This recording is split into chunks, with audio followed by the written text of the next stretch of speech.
y bienvenido Eric Cámara. Muchas gracias, Jorge. Analista político, comentarista político. Sí. Pero ese tema, ¿qué opinás vos de...? Porque estamos preparando un ciclo de televisión con jóvenes, para que ellos hablen y debatan sobre educación sexual. ¿Cómo lo ves vos a eso? Mientras los jóvenes sean los que debaten y demás, obviamente es lo que corresponde y son temas que hay que discutir. Cosa distinta es otras cuestiones como la ESI y esas cosas, que vienen del Estado y que tienen ciertas ideologías atrás. A ver, ¿cómo es eso? A ver, yo quiero aclarar, no tengo una postura tomada porque esas cosas hay que estudiarlas a fondo. Aclaré que tu perfil es de más político, este es un tema claro, muy exacto. Habría que estudiarlo a fondo y demás, pero lo que he visto en los últimos debates sobre lo que ha sido la ESI y los contenidos de la ESI, en los últimos años se ha bajado mucha ideología de género, en lo que se llamó educación sexual integral. ¿Vos lo ves así, Cristina? No, yo no lo veo con respecto al contenido de la ESI en sí, sino a las personas que imparten la educación sexual integral que no están debidamente capacitadas, ¿sí?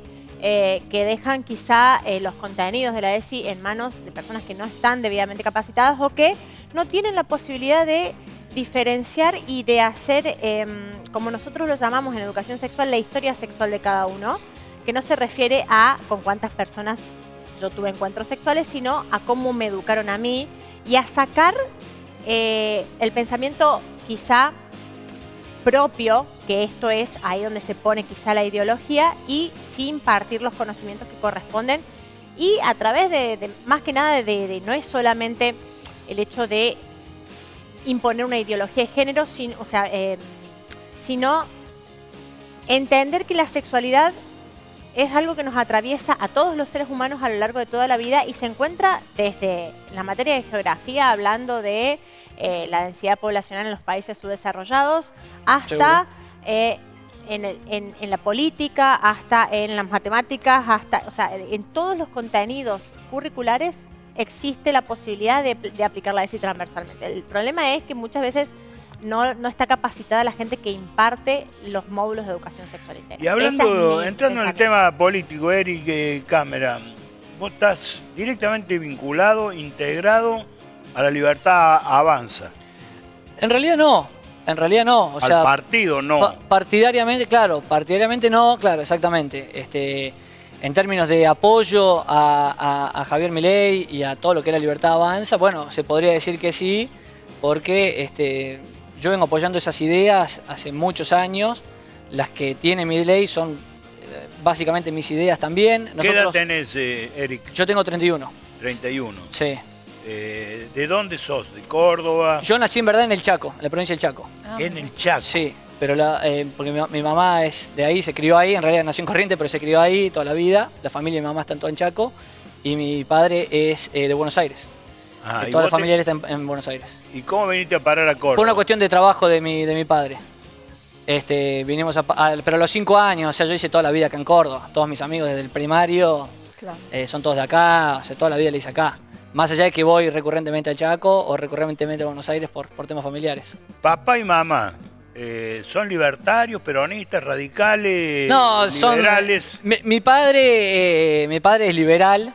Él es el que me ha, de chico, nunca me bajó línea muy fuerte. ¿A qué se dedica tu papá? Es ingeniero agrónomo. Ingeniero agrónomo. Trabaja administrando campo. Y él nunca me ha bajado línea muy directa, siempre ha tenido la sutileza de decir, mira qué bueno este artículo, mira qué buena esta... Pero yo recuerdo claramente, por ejemplo, hablando de esto, el primer artículo que yo me acuerdo que él me dio para que yo leyera a los 16 años habré tenido, de La Nación, era en media página de La Nación, que era un artículo de Alberto Venegas Lynch hijo, que a mí me encantó ese artículo, dijo, mirá, estas ideas. Y a partir de ahí empecé a leer a Alberto Venegas Lynch hijo y eso es lo que derivó en que leyera a otros autores de la escuela austríaca, que es lo que él recomendaba y que son los autores que hoy, que para mí es increíble, sinceramente, reivindica Milei. Porque cuando yo leía esas ideas éramos una sectita de marginales que cuando nos juntamos los liberales de todo el país, esto lo dice mucho Marcelo Duclos, el coautor de la biografía junto con Nicolás Márquez de Milei, él dice, nosotros nos juntábamos, los liberales del país nos conocíamos todos, sabíamos quién vivía en las provincias del sur, quién en el norte, y éramos muy pocos. De expresar dos palabras fatídicas. sectita de liberales. Sí, en el término secta me refiero en un término pero hoy numérico. Los opositores a Milei prácticamente usan ese descalificativo, como que los jóvenes libertarios, como es tu caso, son una secta libertaria. Sí, pero lo dicen ellos, lo dicen por una cuestión de descalificar precisamente y porque no están acostumbrados a que de este lado se defiendan ideas concretas. Guarda que te va a buscar la quinta pata al gato. La oposición la secta también. La oposición al peronismo, lo que por ejemplo encarnó Cambiemos, lo que fue Cambiemos, era una oposición de formas. Era una oposición de, digamos, del contenido no se cuestionaba, pero lo vamos a hacer con mejores formas, sin populismo, con más institucionalidad. Y lo que representa Milei viene a reformar en términos de ideas, que es lo que realmente tiene efecto. ¿A reformar qué? El Estado. A reformar el Estado, a achicar el Estado, a bajar la pobreza, a bajar la inflación. ¿Tenés estudios vos primarios? Estoy estudiando. ¿Primario, secundario? Sí, sí. ¿Y estás estudiando? Relaciones internacionales. ¿En dónde? En la siglo XXI. ¿Y primario y secundario lo hiciste en una escuela estatal o privada? Privada. Privada ambos. El secundario lo hice en el Colegio Taborín. Ajá. Bien. Vamos a empezar al vocabulario, porque hablamos de secta, hablamos de libertario. Agreguemos la palabra mandril. ¿Qué es un mandril? Eso es un chiste que hace Milei, un meme que se hace Milei. Surge de las redes sociales, surge de Twitter principalmente. Hay que entender que a partir de Milei, las redes sociales juegan un rol fundamental en la política, fundamental. Yo creo que Milei no hubiese llegado a donde llegó a ser presidente si no hubiesen existido las redes sociales. Y eso es un meme que surge en redes sociales, sale de esas expresiones y luego, bueno, obviamente lo levantan los medios y llega a la Vos te has sociedad. referido, Eric Camerat, a un chiste de Milei. Sí, claro. Bienvenidos sean los chistes de todo el mundo, especialmente de los presidentes, que muchas veces nos hacen falta, pero ha habido otras expresiones de Milei que no son para nada chistes. Pero enseguida la vamos a hablar. Toma. Bueno. Wow. ¿Cómo Wow. cerró esa frase? Unidades básicas, comités radicales. ¿Qué tienen los libertarios? La libertad avanza. ¿Cómo se tienen? Porque parece ser que los libertarios, Eric, funcionan con fundaciones, con otro tipo de locales, llamémosle partidarios, pero no se conocen locales partidarios tradicionales como tenían los partidos clásicos en la Argentina. No, es que la forma de hacer política de libertad avanza claramente no es tradicional. De hecho, por eso la han tildado los opositores de antipolítica, cosa que para mí es un error, pero sí es antisistema. Sí es antisistema. La irrupción de Milei fue muy rápida, fue algo que sorprendió a todo el mundo y claramente no lo hizo de manera tradicional, no construyó de los barrios hacia arriba, sino que él es una figura que apareció en televisión, apareció luego por redes sociales, gustaron sus ideas y vino a romper justamente ese sistema de la política tradicional. Entonces, ahora se empieza a construir a nivel nacional, porque hay que construir, luego que ganó hay que construir bien el partido, hay que ver quiénes forman parte de estas ideas, quiénes van a integrar listas, etc. Todas esas cosas que son las que está construyendo, y siempre lo dice Milei, Karina Milei junto con Menem. O sea, hay que entrar en el sistema. Primero lo criticamos, lo destruimos y después vemos... No, primero lo criticás, luego entrás, luego lo destruís. Ahora, ¿cómo haces para destruir la base, a mi criterio, esencial de la política, que es la realidad, el contacto con el ser humano, si no nos manejamos ni en los barrios, ni en locales partidarios, ni en debate, y nos manejamos a través de las redes, que en definitiva, las redes, y vos sos un experto en eso, Eric, son cuasi anónimas, ¿no? No, pero es que yo no estamos hablando de un tema digital y acá estamos hablando de seres humanos, 45 millones de seres humanos estamos hablando. Sí, yo no estoy diciendo que no haya que hacer política territorial, lo que estoy diciendo es que Milei no comenzó de esa manera como otros partidos que han siempre hecho política de esa manera, porque son partidos que tienen más de 100 años. Entonces, lo que estoy diciendo es que ahora hay que hacer política territorial, probablemente es lo que vaya a pasar, lo que lo que uno habla cuando es destruir el sistema es... lo que dice Milei es destruir el Estado. Y destruir las nociones que rodean al Estado y que han vivido del Estado, que es básicamente vivir de los demás. A eso se refiere un poco Milei con destruir el sistema. Y eso es lo que, bueno, achicar el Estado a su máxima expresión posible, que es lo que dicen los liberales y promueven los liberales. O los anarcocapitalistas, en su defecto. ¿Cuál sería la diferencia entre un liberal y un anarcocapitalista? 2 o 3 nada más. Bueno, el anarcocapitalista, digamos, el liberal dice hay que reducir el Estado a ciertas funciones mínimas básicas, esenciales. Macri. Sí, hasta ahí nomás. No sé si Macri es tan liberal. No sé qué autores ha leído Macri y no que lo escuché reivindicar demasiado autores liberales tampoco.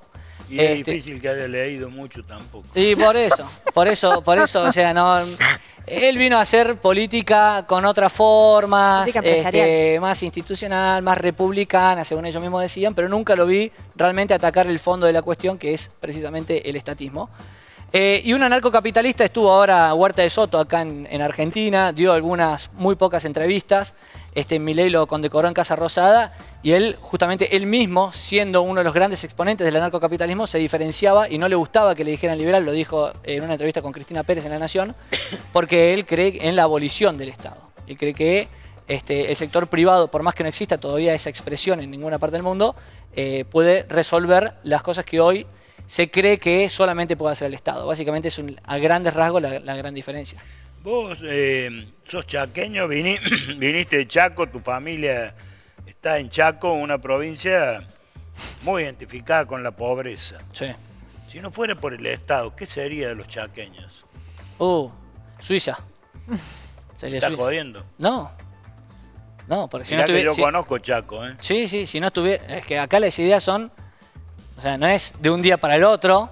No es que... Porque la pregunta que me estás haciendo en el fondo es si no estuviera el Estado para asistir a la gente a la que asiste hoy con los niveles de pobreza que hay, ¿qué hacemos con esa gente? Bueno, a ver, a nivel nacional también lo estamos viendo.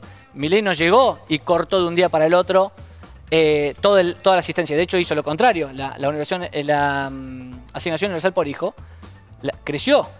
Sí, y vos decís, es como si Milei es un libertario. ¿Cómo puede? Bueno, pero porque entiende, y esto lo dice siempre, él dice nosotros no somos libertarios, no libertarados. Él entiende, y esto es fundamental, porque hay muchos liberales que son demasiado teóricos, y esto es lo bueno de Milei, que él entiende que hay un contexto, que él tiene una herencia y que viene y recibe algo que no empieza de cero, que porque él haya asumido el día de diciembre no se reinició el Estado ni la sociedad argentina. Entonces, en ese contexto él dice, bueno, a ver, ¿cómo hacemos para empezar a achicar? Que es esto de que, bueno, pero entonces, ¿por qué ahora son parte del sistema si quieren destruir el sistema? Bueno, porque es lo que dice él, hay que destruir el Estado desde el Estado. Es la única forma. Hay que tomar el poder. Si nunca llegamos al poder, nos quedamos exponiendo en televisión. Se dice que los libertarios están muy ligados a las corporaciones económicas, a los Caputo Boys, al Fondo Monetario Internacional, a todo lo que tenga que ver con el gran capital, a las inversiones. Se hizo un blanqueo de $20.000 millones, no se sabe a dónde fue parar esa plata. Ahora se pidieron otros $20.000 millones, no se sabe para qué. Y sin embargo, los sectores más vulnerables, Eric, pasan hambre. La mitad de los niños argentinos comen una sola vez al día. Y por otro lado vemos, es más, acabas de mencionar que se ha hecho un homenaje a un intelectual español, sí, Walter de Soto, en la Casa de Gobierno. ¿No sería más importante que se estuviera más en contacto con esa realidad, con el rostro humano de la gente que sufre, que no tiene alimentos, que no tiene medicinas, que no pueden ir al colegio? En fin, no quiero hacer, digamos, una cosa tan elemental de lo que es la miseria humana, pero en este país hay miseria humana. Y sin lugar a dudas. Pero, a ver, primero... no parece estar en las prioridades, no parece estar en los discursos. No, pero es que, a ver. No parece estar en los discursos de los libertarios. Sí está en el discurso. Yo te he leído mucho de tus cosas, Eric, que recomiendo que la lean porque me parece que tenemos que empezar a debatir, a integrarnos, a entendernos y la verdad que el rostro humano no Pero Jorge, mucho. ¿qué mejor puede hacer el Estado que en vez de estar hablando de los pobres, como ha hecho el peronismo durante décadas, y mientras generaba cada vez más pobres, o sea, ¿qué más puede hacer Milei o qué mejor puede hacer que bajar la inflación y bajar, como se ha visto ahora, 10 millones de pobres? ¿Qué mejor política? Porque, a ver, esto de, porque está dándole un premio a Huerta de Soto... Ha bajado los pobres, ha bajado el salario a límites increíbles, ha bajado la jubilación, ha bajado la atención médica, ha bajado el nivel educativo, ha bajado todo. No, el nivel educativo, primero que no sé por qué se dice que ha bajado, si no sé dónde se ha medido. Presupuestariamente. No sé, bueno, eso es otra cosa. Una cosa es el presupuesto y otra cosa es el nivel educativo. Y bueno, el presupuesto tiene que ver con la calidad. No necesariamente porque la educación pública en Argentina es un desastre y siempre ha crecido el presupuesto históricamente y es mucho peor que la educación que tuvieron mis padres o mis abuelos en Argentina. Y por otro lado, a ver, había un tema ahí, esto de, le está dando un premio a Huerta de Soto, ¿por qué no se ocupa de los pobres? No son cosas, no hay que caer en estos reduccionismos así tan excluyentes. No es que Milei dijo, a ver, vamos a pausar todas las políticas públicas. Coincido. Toto Caputo, pausá el trabajo que están haciendo en el ministerio porque voy a entregarle un premio. Son cosas totalmente distintas. Y lo que se hizo con Huerta de Soto, por ejemplo, es algo histórico. Hay un intelectual español que nunca brinda, que es defensor de esta corriente y está hablando en contra del Estado, que ha sido el gran mal que tuvo en Argentina, en los principales canales de televisión argentina y en la Casa Rosada. Entonces, y algo que decía Huerta de Soto, por ejemplo, no quiero tampoco rondar en Huerta de Soto, simplemente es un ejemplo, que es muy importante, que es, le preguntaban por los datos de Argentina y demás, y le decían, a mí no me importa la fotografía, porque si no entramos en la discusión, que es obvio esto de, hay pobres, sí, sabemos, hay pobres que se han heredado. Ahora, en un año y medio se han sacado 10 millones de pobres. Se ha bajado la inflación del 25% heredado, se ha bajado ahora el último mes dio 3.7. Eso es lo que hay que hacer. No hay mejor política para bajar la pobreza que terminar con la inflación. La inflación es un impuesto ilegal que genera el gobierno, no blanqueado, por eso es ilegal, y que lo que hace es pegar a la gente digamos, de menores ingresos, en mayor medida, a los asalariados. Parece que no es ilegal haber endeudado al país sin el consentimiento del pueblo a través de sus representantes en el Congreso de la Nación. Bueno, yo creo que la filosofía, Milei esto lo ha dicho antes de ser gobierno, en su filosofía, obviamente la deuda no es ideal. Obviamente, hay videos de archivos. Entre otras cosas porque no la va a pagar él, la van a pagar los gobiernos que vengan. Ahora, ¿cuál era la alternativa del gobierno? Con la herencia. Endeudarse. Fíjate que no, eso no es una alternativa. ¿Cuál es la alternativa para sostener el Estado, como está, gigante, con la cantidad de gente que vive del Estado, en términos de empleos, en términos de asistencia, o sea, que vos etcétera? decís que el dinero de la deuda va a ir a sostener el Estado no, lo que pasa va a ir a que se lo lleve Caputo como se lo llevó la vez pasada con Macri. No, yo creo que va a ir yo creo que va a ayudar a generar lo que está generando, que es confianza, que baja el riesgo país, que salga Bessent, por ejemplo, de Estados Unidos, que estuvo acá y salió a decir hace unos días algo que fue fundamental y que yo creo que no se le dio la trascendencia que había que darle, que es, por más que a nivel global haya un shock global económico, sea por las guerras, sea por lo que sea por las medidas mismas de Trump, lo que sea, nosotros, Estados Unidos, vamos a apoyar el proyecto económico de Argentina.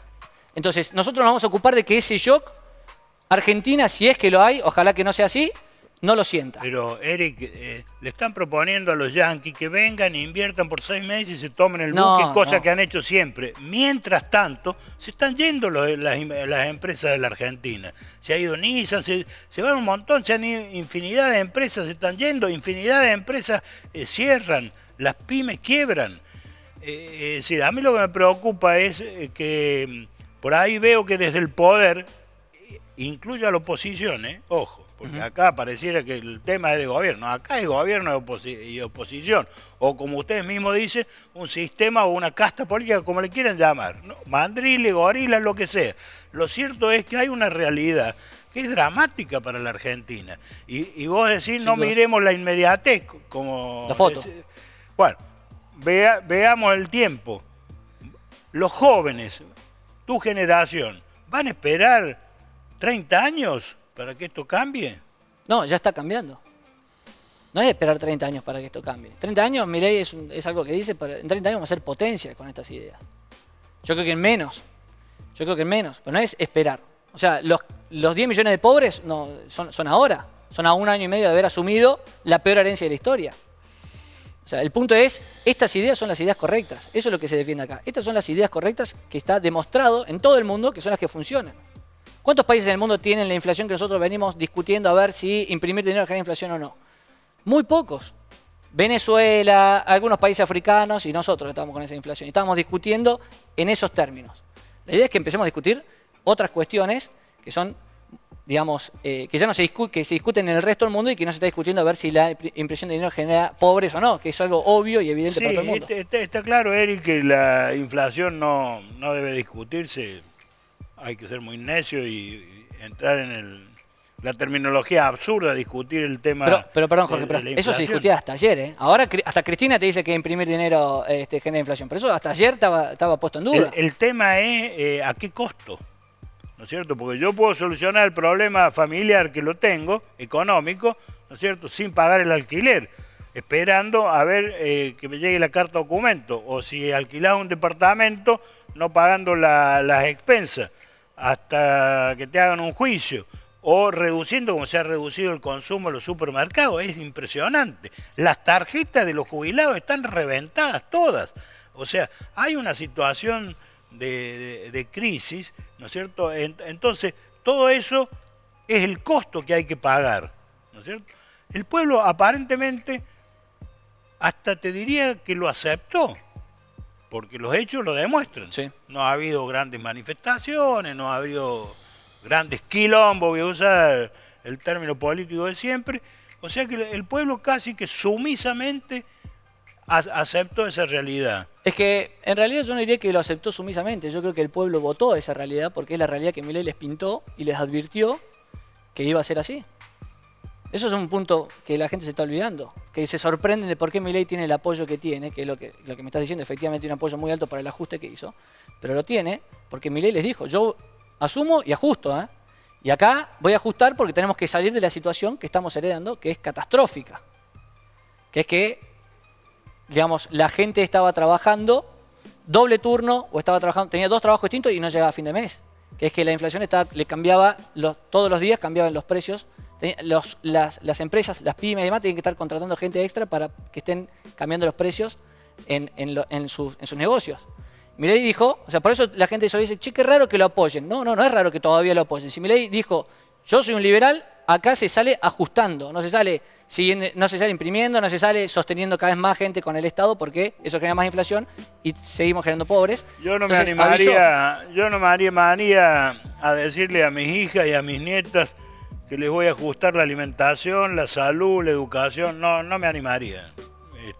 Y eso es lo que le pasa a la mayoría de los argentinos, porque el ajuste lo han pagado los de abajo, lo ha pagado la clase media. No, yo creo que lo ha pagado también mucho la clase política. ¿La clase política? Sí, el ajuste lo está pagando la clase política, lo está pagando el Estado. Los jueces están cobrando fortuna, los legisladores cobran fortuna, los ministros cobran fortuna. Sí, en eso no estoy de acuerdo. De hecho, el mismo gobierno no está de acuerdo. De hecho, no está con lo que está pasando ahora en el Senado, por ejemplo. Está bien, pero ellos han congelado el no Ejecutivo. Le han tocado un pelo a la justicia, sí, a los sueldos de la justicia. ¿Y sabe por qué no se lo han tocado? Para que sigan protegiéndolo, porque vos sabes perfectamente que la justicia protege a los poderosos de turno, o a los gobernantes de turno, o a las corporaciones del momento. No les han tocado un peso. Sí. Yo creo que son temas. Yo creo que son temas que van a llegar. Entonces anda a explicarle a la gente común. Y son temas que no siempre dependen. Que está pasando del hambre de que Milei les dice, he ajustado a la casta. ¿Qué casta? No, yo creo que sí. O sea, Milei, reducir el Estado es lo que se ha hecho. Se ha ajustado. ¿Cómo? Se ha terminado. Echando. Por ejemplo, ¿por qué subió? Cientos de miles de empleos públicos. ¿Por qué, Jorge, vos pensás que. Claro. Hay que ajustar el Estado, sin dudas. Bien, sin dudas. Aquí quiero... Sin dudas. Pero te hago una consulta. ¿Por qué vos crees que no hay manifestaciones literalmente todos los días como había en Ciudad de Buenos Aires? Que es algo que ha intentado incluso capitalizar políticamente Jorge Macri diciendo nosotros terminamos con los piquetes, cosa que nadie le creyó y se sabe perfectamente que fue gracias al gobierno nacional. Porque se ha terminado con muchos curros que dependían directamente del Estado, que era esto de nosotros gobierno a través del Estado le damos a estos gerentes de la pobreza que administren ellos dinero estatal, o sea, dinero de los contribuyentes, ¿para qué? Para que nos sirvan a nosotros después para movilizar gente. Y por eso los Belly Boni, los Grabois y toda esta gentuza tenían el poder que tenían. Ahora desaparecieron. Ahora, hay elementos que yo me voy a permitir recordarte porque vos no lo has vivido. Yo por mi edad obviamente sí. Que es un elemento que se llama persecución política. Vos me decís, se han echado, supongamos, 180.000 empleados públicos. ¿Se los echó por qué? ¿Por ñoquis, por vago, por inservible o por persecución política? No, claramente se los echó porque era ineficiente el Estado como estaba funcionando, porque no eran necesarios. Es así de simple. El Estado, digamos, se caracteriza por por ser ineficiente.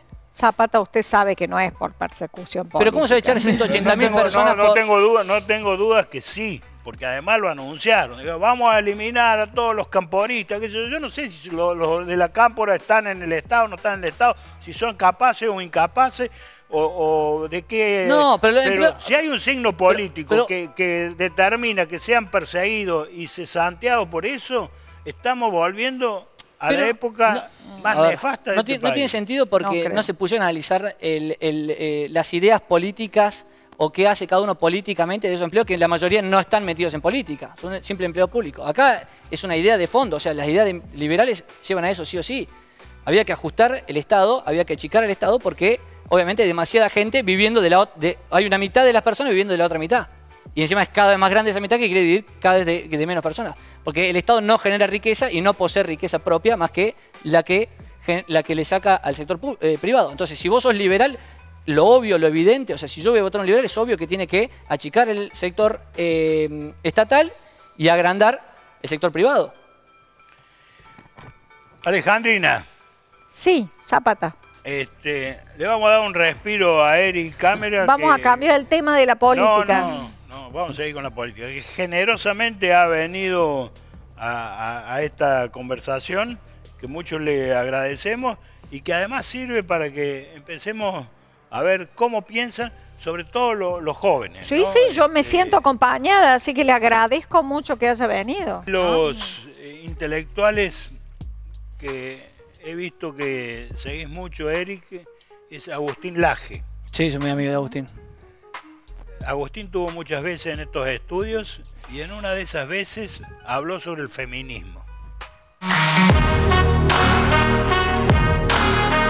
Las mujeres en general, las personas en general, para no situarlo solamente en la mujer, ¿se desinhiben en redes sociales?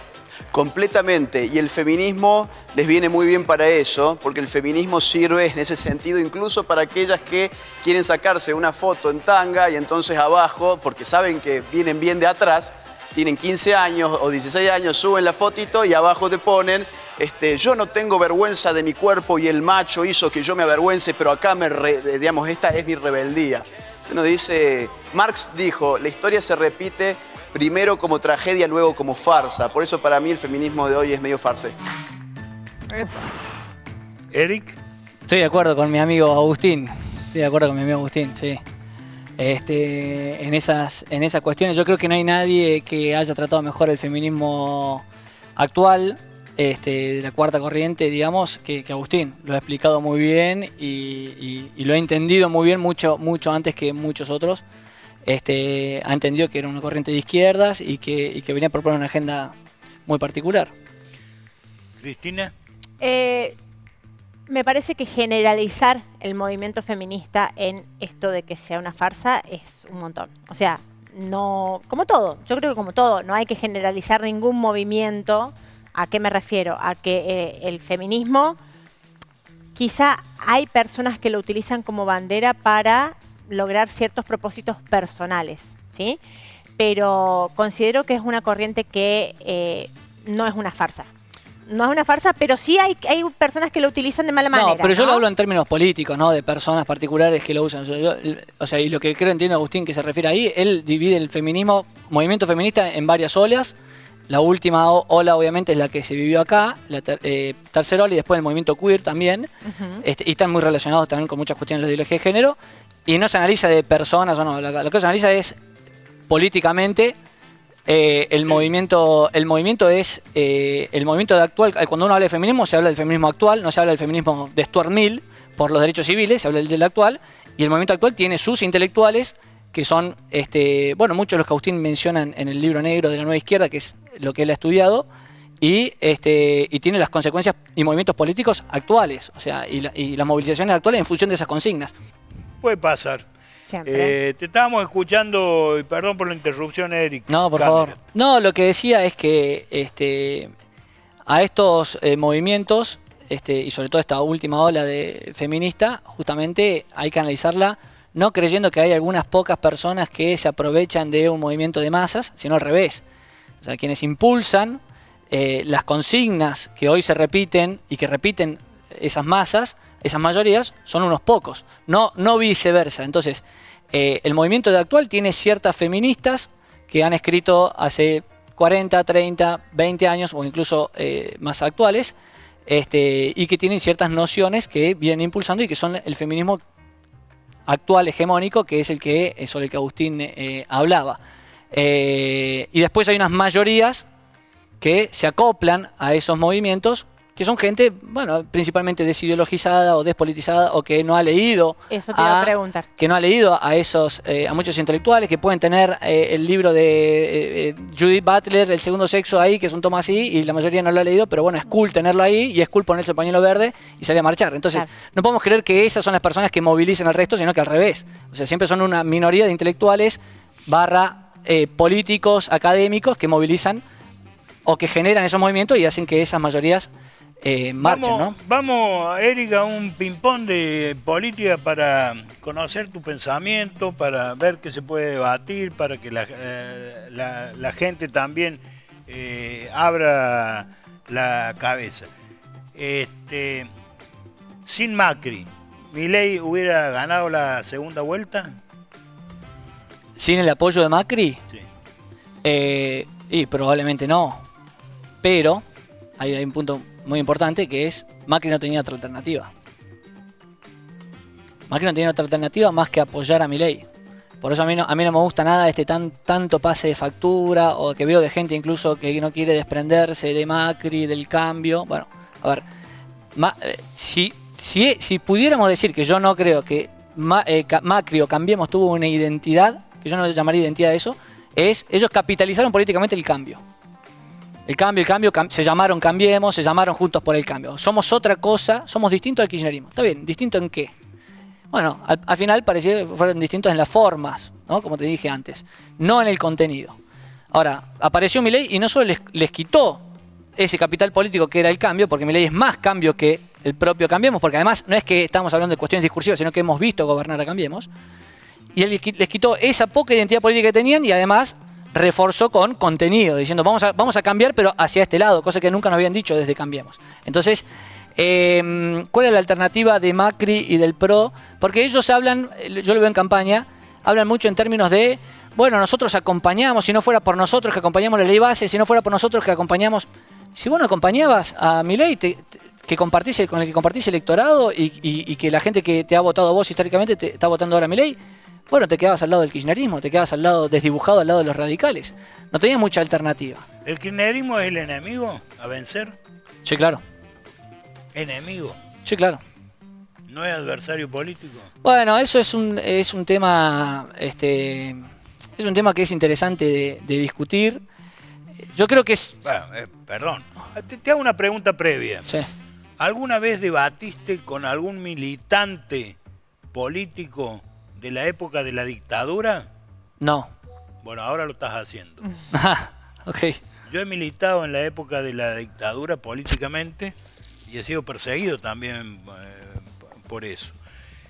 En esa época, Eric, a la salida del secundario, nos juntábamos en una iglesia frente a la Plaza Colón de madrugada y debatíamos de política, jóvenes. Había jóvenes peronistas, había jóvenes radicales, había jóvenes de derecha, había jóvenes liberales, había troquistas, que eran bravos los troquistas, había de la Acción Católica y se debatía. ¿Sabes qué nos unía y posibilitaba esa mesa de debate? De jóvenes secundarios en horas de la madrugada en una iglesia. ¿Sabe qué nos unía qué unía esa posibilidad de ese debate? Y a veces ardorosamente la lucha por la libertad porque estábamos en dictadura. Nos unía pero jamás escuché en esas reuniones la palabra enemigo, la palabra eliminar, la palabra exterminar. La escuchamos y la vivimos después en la más feroz dictadura, por eso te pregunté que vos no la viviste la dictadura, yo sí la viví y la vi y la sufrí, ¿no es cierto? Y ahora me preocupa que estemos usando esos mismos términos, zurdos de mierda, ¿no es cierto? A los que nos juntábamos en la iglesia éramos todos zurdos de mierda para los militares. Mirá, yo justamente creo que ahí, digamos, hay un punto que vos estás marcando que es fundamental, que tiene que ver con el contexto histórico. O sea, yo creo que los debates de hoy parten de una premisa básica, que es que nadie está poniendo en duda el contexto democrático. Entonces, porque justamente como decís, no hemos vivido ya la dictadura, muchos de los jóvenes o mucha gente ya adulta no ha vivido la dictadura. Alfonsín mismo como figura política ya ha quedado atrás si te pones a ver lo que son los discursos políticos y demás. Entonces, cuando uno habla en los términos que habla, justamente se está partiendo de una base que está dada y que nadie cuestiona y que nadie se le ocurriría cuestionar, que es la base democrática y que es el debate de ideas en esos términos y el debate por el poder en esos términos. Entonces, cuando uno habla de enemigo, lo que muchas veces, esto lo he hablado con Agustín en un programa que hice, lo he escuchado a Milei explicar cosas similares y yo coincido, es porque uno está hablando digamos, en términos de las consecuencias lo que nos pueden llevar las ideas que esta otra parte viene promoviendo. Por ejemplo, que mis hijos se vayan del país, que los jóvenes se vayan del país, que mis abuelos o mis padres no lleguen. En la época del kirchnerismo, lo que estábamos viviendo. En la época del kirchnerismo volvieron centenares o miles de científicos que estaban en el exterior, volvieron a la Argentina porque había posibilidad. Ahora los científicos se van, profesores universitarios que se van. No sé, no tengo ese dato, no sabía. No lo tengo, sinceramente, pero yo digo, digamos, los jóvenes, de hecho yo estuve unos meses también afuera, está lleno de argentinos porque se estaban yendo todo, porque no había manera de acá proyectar un futuro.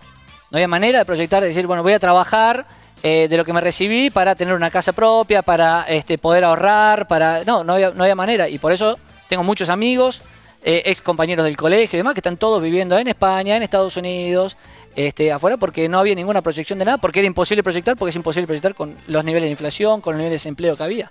Entonces, y cuando uno ve las ideas que es el kirchnerismo defendía, o el modelo que defendía hacia cuál quería ir, con los amigos políticos que tenían, como por ejemplo Maduro, o por ejemplo los mismos Castro, uno dice, bueno, son el enemigo. ¿Por qué? Porque nos quieren llevar a esos modelos. Y en la Venezuela chavista, bueno, claramente el gobierno considera que los estudiantes que protestaron, que vienen protestando hace muchos años, son enemigos porque ha sacado los tanques a la calle para aplastar las protestas. Entonces, cuando uno ve que defendían esos modelos, dice, bueno, estamos yendo, si nos dejamos que vayamos de ahí, bueno, son el enemigo. Si nos quieren llevar ahí, son el enemigo. También el Papa Francisco era enemigo. No, yo creo que no. Yo creo que Milei ya ha reivindicado esa postura. Recientemente, incluso ahora que falleció, le han preguntado y la ha reivindicado. Y él mismo dijo que el Papa le contestó que fue un error por ser joven, el que cometió. Hace días, tanto a Cristina Fernández de Kirchner como a su familia le prohibieron el ingreso a los Estados Unidos de Norteamérica. Obviamente que el que les prohíbe el ingreso es Donald Trump. ¿No te suena a que estamos metiéndonos de a poquitos en acciones, en hechos que son propios de las peores dictaduras? ¿Quién puta es Donald Trump para prohibir el ingreso a una expresidente argentina? Pero es el presidente de su país. Si él no está prohibiendo a Cristina que salga de Argentina, le está diciendo, a mi país no entras. Porque no, o sea, lo hacen en base a la ley. Ellos tienen eso previsto. ¿Qué ley? No sé qué ley es. Ellos tienen eso previsto. No lo hace de manera... Dictatorialmente. No, eso está previsto, no es que sacó un decreto. Ellos lo han hecho con otros mandatarios que tienen causas de corrupción demostradas, porque no lo hizo cuando Cristina era presidente, ni lo hizo hace 10 años, lo hizo ahora que está doblemente condenada, en función de las leyes de Estados Unidos. Lo han hecho con otros exponentes del socialismo del siglo XXI también. Sí, también lo hicieron una vez con... Perdón por la comparación, pero también lo hicieron una vez con Maradona en el país que prácticamente se puede decir que inventó el consumo de droga, Estados Unidos. Le prohibieron ingresar a Diego Maradona porque había consumido. Es decir, a ver... ¿Porque había consumido? No creo. Que haya sido por eso. Sí, yo no creo que Maradona haya sido narcotraficante. Sin embargo, no tengo duda que los mayores capitalistas de Estados Unidos son narcotraficantes. No. Los mayores narcotraficantes del mundo están en Estados Unidos.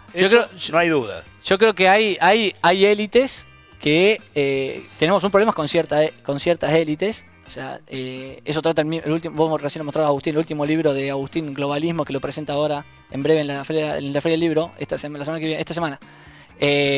Trata sobre los problemas de las élites que vos mencionás, pero no en términos... Es una realidad que los mayores cárteles están en Estados Unidos. Eso es una estadística, no lo estamos inventando. Sí, está bien, pero eso no, digamos...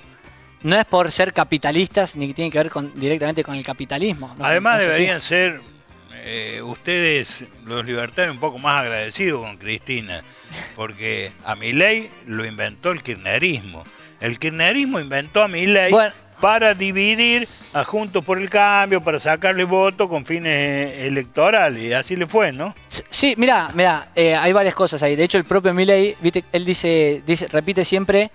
Esto, yo te digo porque lo escucho todos los días y un poco mi trabajo tiene que ver con eso. Y él siempre repite, en condiciones normales de presión y temperatura yo no hubiese ganado. Es decir, después de un Alberto Fernández y Cristina Kirchner, porque no hay que olvidarse que ella lo puso a dedo y que ella fue la vicepresidente de ese gobierno, que es el peor gobierno de la historia, incluso considerado hoy por muchos peronistas, así, no hubiese existido un Milei. El propio Milei te lo dice, es cierto, y no podría estar... digamos, esbozando las ideas que él esboza de libertario si no fuera por el desastre que ha hecho el kirchnerismo, sin lugar a dudas. Pero vos sabés que él no quería ser presidente, ni político, ni nada, ni se quería presentar a nada. ¿Vos eso lo sabés? Claro, por mucho tiempo. Hasta que le dijeron... Pero te decía, yo no soy corrupto, así que claro. yo no voy a presentarme a nada. Sí. Cuando le decís, ¿por qué no deja de hinchar? Porque, claro, yo no soy corrupto, yo no me voy a presentar. Eso te lo decía... Sí, dijimos. Sí, porque había una noción de que para llegar a la política tenías que entrar al sistema y permitir que el sistema en alguna medida, en algún punto te termine de corromper y votar y meterte a ciertos partidos y votar ciertas cuestiones que... De hecho... A mí me preguntabas toda la vida, me preguntabas toda la vida y yo decía, yo nunca voy a hacer política porque nunca voy a estar levantando la mano en ciertas cosas que veo a ciertos legisladores o diputados o senadores levantar la mano a nivel nacional por estar en Cambiemos y estar transando o porque forman parte de la coalición cívica o forman parte los radicales y entonces yo dije, nunca voy a poder hacer política porque tal como están dadas las cosas, no se puede. Ahora, la Libertad Avanza vino justamente a hacer otra cosa totalmente distinta. Un refrán brasilero dice que hicieron ¿cómo se dice el término? ¿Qué? Catequizar. Sí. Ajá. Catequizar sí. a los jóvenes brasileros y les salió carnaval. Y acá al kirchnerismo le pasó más o menos lo mismo. Quisieron catequizar. Sí, y perdón, nos salió por carnaval la traba, también. y le salió carnaval, carnaval. porque hay que reconocerle al kirchnerismo, a Néstor y Cristina, que promovieron la participación y la rebeldía juvenil. Sí, ¿no? muy buen punto ese. El kirchnerismo fue el que, porque en ese momento los beneficiaba y porque ellos tenían el voto joven, promovió que ese vote a partir de los 16 años. Y hoy los jóvenes de 16 años votan mayoritariamente a Milei. Los terminó perjudicando, sin lugar a dudas. Y porque Milei además vino a encarnar la rebeldía, como bien decís. ¿Vos creés en la política del consenso? Pareciera que Milei no. Mirá, yo creo que son inevitables ciertos consensos y creo que se parte, como te decía recién, de un consenso básico, que es esto de que te decía hace un rato, de estamos todos en democracia y se da por hecho y hay ciertos consensos que obviamente existen. Lo que a mí no me gusta, en ese sentido de que en el término cómo se usa hoy la palabra consenso, que es esto de, bueno, vamos a llegar todos a un acuerdo, bueno, vamos a sentarnos todos el discurso del arretista, el discurso de Lustó, el discurso de los radicales en general no me gusta, no coincido y me parece que es una mentira. Yo creo que la política existe justamente porque no puede existir un consenso social sobre todos los temas. Esto de la gran mesa, tirar todos para el mismo lado, eso no existe. Y este énfasis que se hace para criticar hace años esto de la existencia de la grieta, no, porque ciertos gobiernos promueven la grieta. La grieta va a existir siempre. ¿Cuándo no ha existido la grieta en Argentina? ¿Cuándo no ha existido la grieta en Argentina? ¿Vos podés Siempre, una cosa es la existencia de la grieta y otra cosa es la existencia del odio. Lógico, por eso. Bueno, no, yo estoy hablando de la grieta. Porque ahora hay un discurso que es, vamos a un gran consenso, el diálogo, porque no puede ser que vengan estos dirigentes a promover la grieta. La grieta existió siempre. Siempre existió la grieta y va a seguir existiendo y por eso existe la política, para poder lidiar con esas grietas. ¿Qué requisitos hay que tener para ser de ultraderecha? No sé, no ceder a la agenda woke, que se llama hoy, defender la familia, defender la tradición y propiedad. Eso se llama en Argentina y en el mundo entero Opus Dei. No necesariamente.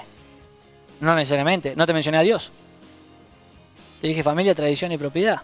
Por eso. Pero no te mencioné a Dios. El poder es que ellos defiendan esos valores también.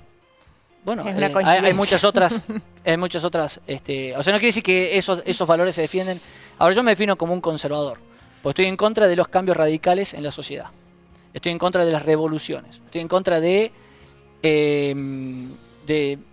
esa mentalidad que creo que es la mentalidad que promueve o que tiene en general la izquierda. Las revoluciones históricamente en la historia de la humanidad han sido sangrientas. ¿No crees que estamos viviendo en Argentina una revolución hambrienta en lugar de sangrienta? No. 10 millones de pobres en un año y medio. Menos. 10 millones de pobres menos en un año y medio. Sí, habría que ver. No, yo no voy a discutir ha bajado la pobreza del 52% no voy a discutir al 35%. Tecnocráticamente lo que yo veo en la realidad en las calles. Esta ciudad de Córdoba, Eric, pero es 550 barrios, de los cuales 500 pasan hambre. Pero es que si discutimos, no culpa de este gobierno. Estamos de acuerdo, o sea, por eso llegó Milei, justamente por eso que estás mencionando. Bueno, no es culpa de este gobierno que pasen hambre. Y los que lo votaron a Milei y los que no lo votamos a Milei, estamos esperando salir de la hambruna, de la miseria. Bueno, en eso está, por eso te doy el dato fundamental de la pobreza. Para vos la culpa es de quién. Y la culpa es de los gobiernos anteriores. Del kirchnerismo, sin lugar a dudas. Y, un rato que no nombrábamos a Cristina. Y del macrismo también, que no ha sabido terminar con ese problema. Por más que no ha sido lo mismo que el macrismo. Hoy no vamos a decir que la culpa es de Milei. ¿Qué te provoca, Eric, más rechazo? ¿El comunismo o el fascismo? ¿Qué me provoca más rechazo? Sí. Y creo que el comunismo ha hecho más daño. O sea, el comunismo mató 150 millones de personas el siglo pasado. ¿Te sentís más cerca del fascismo? No, no te estoy haciendo una trampa, No te estoy haciendo una pero trampa. yo no diría eso. Porque la pregunta fue clara y contundente. ¿Comunismo o fascismo? No, lo que yo te digo es que el comunismo mató 150 millones de personas. Bien. Probablemente puede ser implementado más. Pero el fascismo también es otro tipo de totalitarismo. Yo estoy en contra de los totalitarismos. Claro. Vivís igual de mal. Lo que pasa es que el fascismo no tuvo las expresiones que tuvo el comunismo. Ese es el problema. Y además, otra cosa, yo me reconozco de derecha y la gente va a reconocer, el fascismo es un movimiento de derecha mientras que el comunismo es un movimiento de izquierda. ¿Sabes cuántos millones de personas mató en la historia de la humanidad y actualmente y día a día, minuto a minuto, hora a hora, el capitalismo? ¿Cuántos? No lo sé, te lo pregunto a vos. No sé, no creo que el capitalismo mate gente. Porque vos tenés contado 190 millones de seres humanos que mató el comunismo y no tenés registrado cuántos mata a minuto el capitalismo. Pero ¿cómo los mata el capitalismo a la gente? Y hambriándolos en todo ¿Hambriándolos? hambriándolos en Pero todo si no hay el sistema planeta. más eficiente que haya sacado de la Pero, pobreza en perdona, los últimos 200 años. Pero hay un imperialismo. Ha sacado miles de es millones decir, perdón, si por el capitalismo fuera, volvería a regir la esclavitud. No, al contrario. Al contrario. ¿Cuáles son los países más libres, libres del mundo? Si uno mira las tablas de los países más libres del mundo, son los países más capitalistas, son los países que mejor se les paga que mejor gana la gente y que mejor vive. Y que mejor accede a los servicios. Mayores diferencias sociales tienen también. Pero eso es desigualdad. Desigualdad social. Por eso, ¿y a vos qué te preocupa, la desigualdad o la pobreza? Las dos cosas. O sea, ¿a vos te preocupa que el otro no tenga más que vos, no que vos asciendas socialmente? No, Las dos cosas me preocupan. ¿Por qué? Pero vamos a bajar a un tema de la realidad, no académica. Tenemos, con esto de la meritocracia, ¿no es cierto? Bueno, el pibe, si no tiene trabajo, si no tiene plata para ir a la universidad, si no puede estudiar, si no puede esto, qué sé yo, va al Rapipago, al delivery, ¿cómo se llama? Se pone una bicicleta y sale a hacer delivery. Lo que gana no le alcanza. ¿Qué hacemos con ese pibe? ¿Le decimos que pedalee más rápido, que pedalee el doble, que pedalee más horas? ¿Qué le decimos? ¿Pero por qué no le alcanza lo que gana? Porque ningún salario hoy alcanza para... ¿Y por qué no? Porque tenemos un Estado presente, demasiado presente. Por la inflación, el Pero Estado. Claro, es lo que estamos hablando hace No, o sea, no, ¿por qué hoy a la gente no le alcanza el salario? El pisero o el heladero que lo contrató no le puede pagar más porque... Porque tiene que pagar demasiado impuestos, porque los empleados le hacen juicio y porque estaba tratando de lidiar con la inflación, la suba de precios permanente y eso baja el consumo. Pero el heladero fue creciendo durante décadas y sin embargo hoy ya no vende más helado porque la gente no puede pagar 40 lucas ¿Y antes sí? un helado. Y aparentemente sí. No. Esa es la diferencia. Preguntale a las pymes a ver si ellos prefieren más Estado o menos Estado. Preguntale si a ellos les beneficia que el Estado se meta en su relación con el trabajador, si ellos y les da más ganas o menos ganas de contratar gente, si les da más ganas o menos ganas de reinvertir el dinero que ganan cuando tienen cepo, cuando tienen todo el Estado mirando cada factura que hacen, o si prefieren y van a invertir más cuando tengan al Estado fuera. O sea, porque, a ver, tenemos el mundo para ver eso. Es tan simple como ver el mundo, qué pasa, dónde invierten las empresas, dónde van las empresas. En mismos países como Estados Unidos, las empresas se van de un estado a otro cuando tienen menos Estado. Pero no hay país del mundo que regule más a través del Estado que Estados Unidos. No, que Estados Unidos no es de los países más libres del mundo, es cierto, pero tiene muchas menos regulaciones que nosotros. Y no tiene inflación. El presidente Trump acaba de establecer... ¿Uno de los países más libres? Claro. Ajá. En términos internos estoy hablando, ¿no? Vos estás ahí hablando de lo que ha sido los aranceles de ahora. Sí. Bueno, yo en ese que es otra cosa distinto con las regulaciones que uno impone internamente a las empresas, ¿no? Como por ejemplo era el cepo, ¿no? Que se sacó también ahora.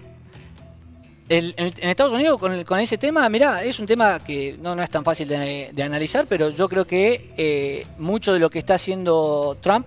Primero, yo no coincido con ese proteccionismo, obviamente, yo soy liberal, pero creo que tiene que ver también con la situación particular de Trump y de Estados Unidos. Es el presidente de Estados Unidos, no el presidente de cualquier otro país, y está en un contexto de guerra comercial con China, y lo que él está buscando es que a Estados Unidos le bajen también los aranceles los otros países, que él mostró perfectamente que, bueno, los países a los que él les puso aranceles, a Estados Unidos le están cobrando 4 veces más aranceles, por ejemplo, los mayores de los países de Europa. Hoy en día, Eric, existe un sinnúmero de terminologías económicas y políticas de tu generación que a nosotros, los de otra generación, nos resultan a veces inentendibles. Uh-huh. Pero tu generación le ha faltado también lectura, para atrás, lectura de la historia. En esta provincia de Córdoba éramos prácticamente la quinta potencia mundial en fabricación aeronáutica. Uh-huh.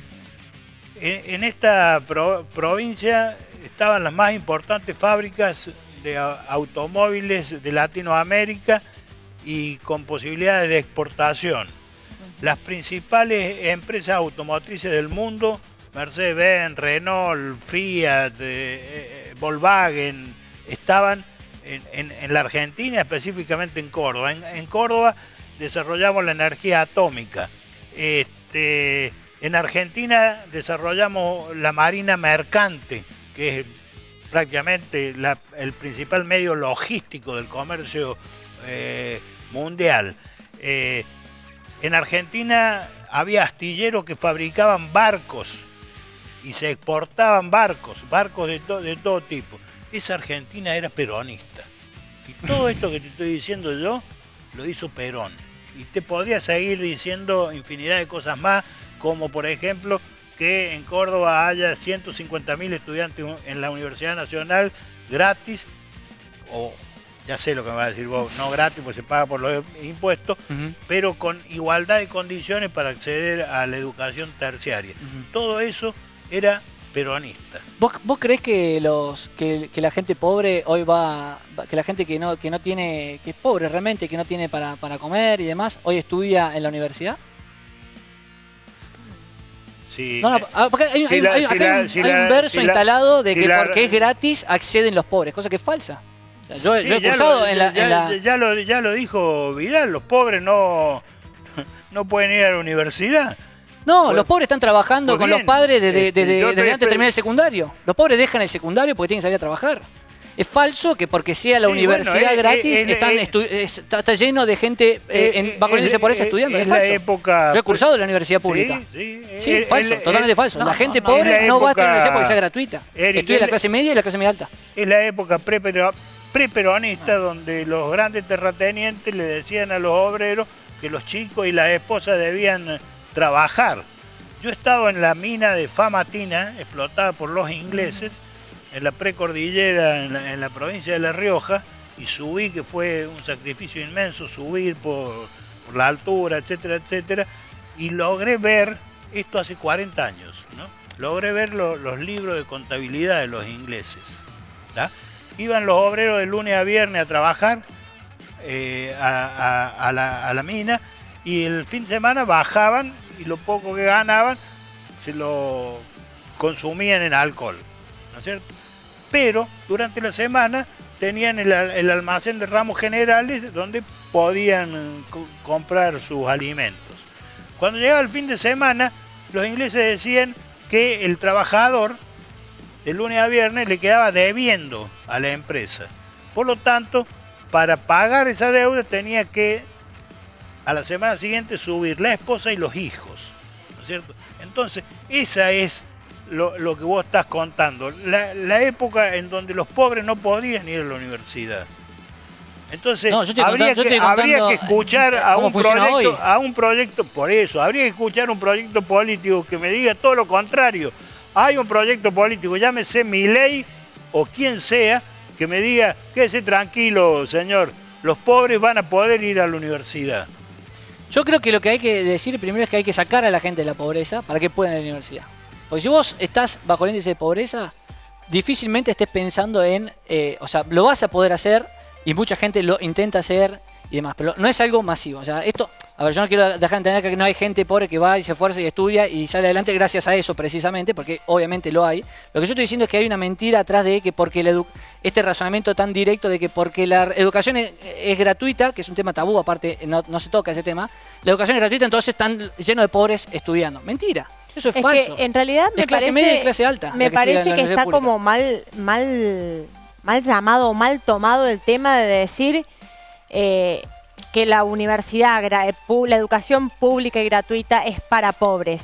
Yo creo que es para gente que no accede a una educación privada, en una católica, en una siglo, en una Blas Pascal, de la misma manera que no es lo mismo ir a un IPEM que ir a un colegio privado. O sea, sí, estamos hablando de que si bien son distintas clases sociales, por decirlo de una manera, es bastante clasista lo que estoy diciendo, ¿no?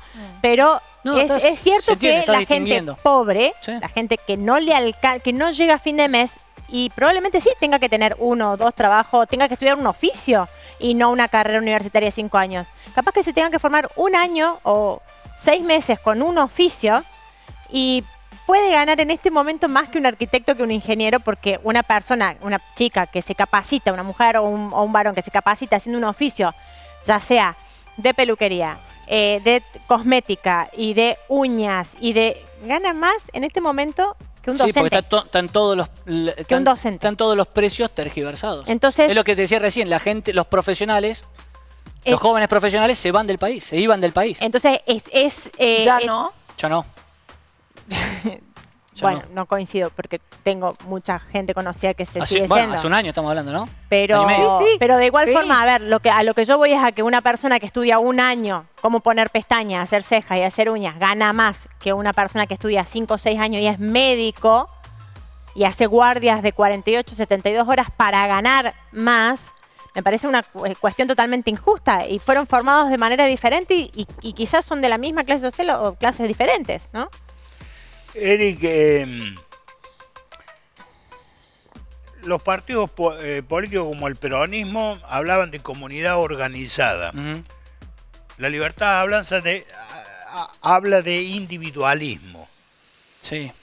Hay una diferencia muy grande entre la cosa colectiva, la cosa solidaria, la comunidad organizada de los peronistas y lo individual, la meritocracia de la libertad avanza. Depende de, o sea, en qué contexto y en qué sentido. Lo que el liberalismo defiende es al individuo como, digamos, por sobre el colectivo. No colectiviza a las personas, bajo ningún aspecto. Que es lo que ha hecho, por ejemplo, las corrientes de nueva izquierda los últimos años. Colectivizarle en función de ciertos criterios arbitrarios. Con quién te acostás, de qué color de piel tenés, bueno, no sé, qué religión practicás. El liberalismo defiende y promueve al individuo, que además es la menor minoría posible.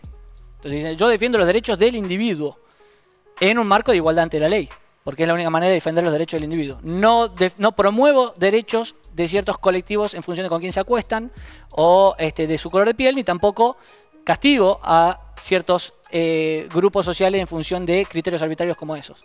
¿Tus abuelos viven? No, falleció hace muy poquito mi abuela, la última que quedaba viva. ¿Era jubilada? Sí, en el Chaco estaba.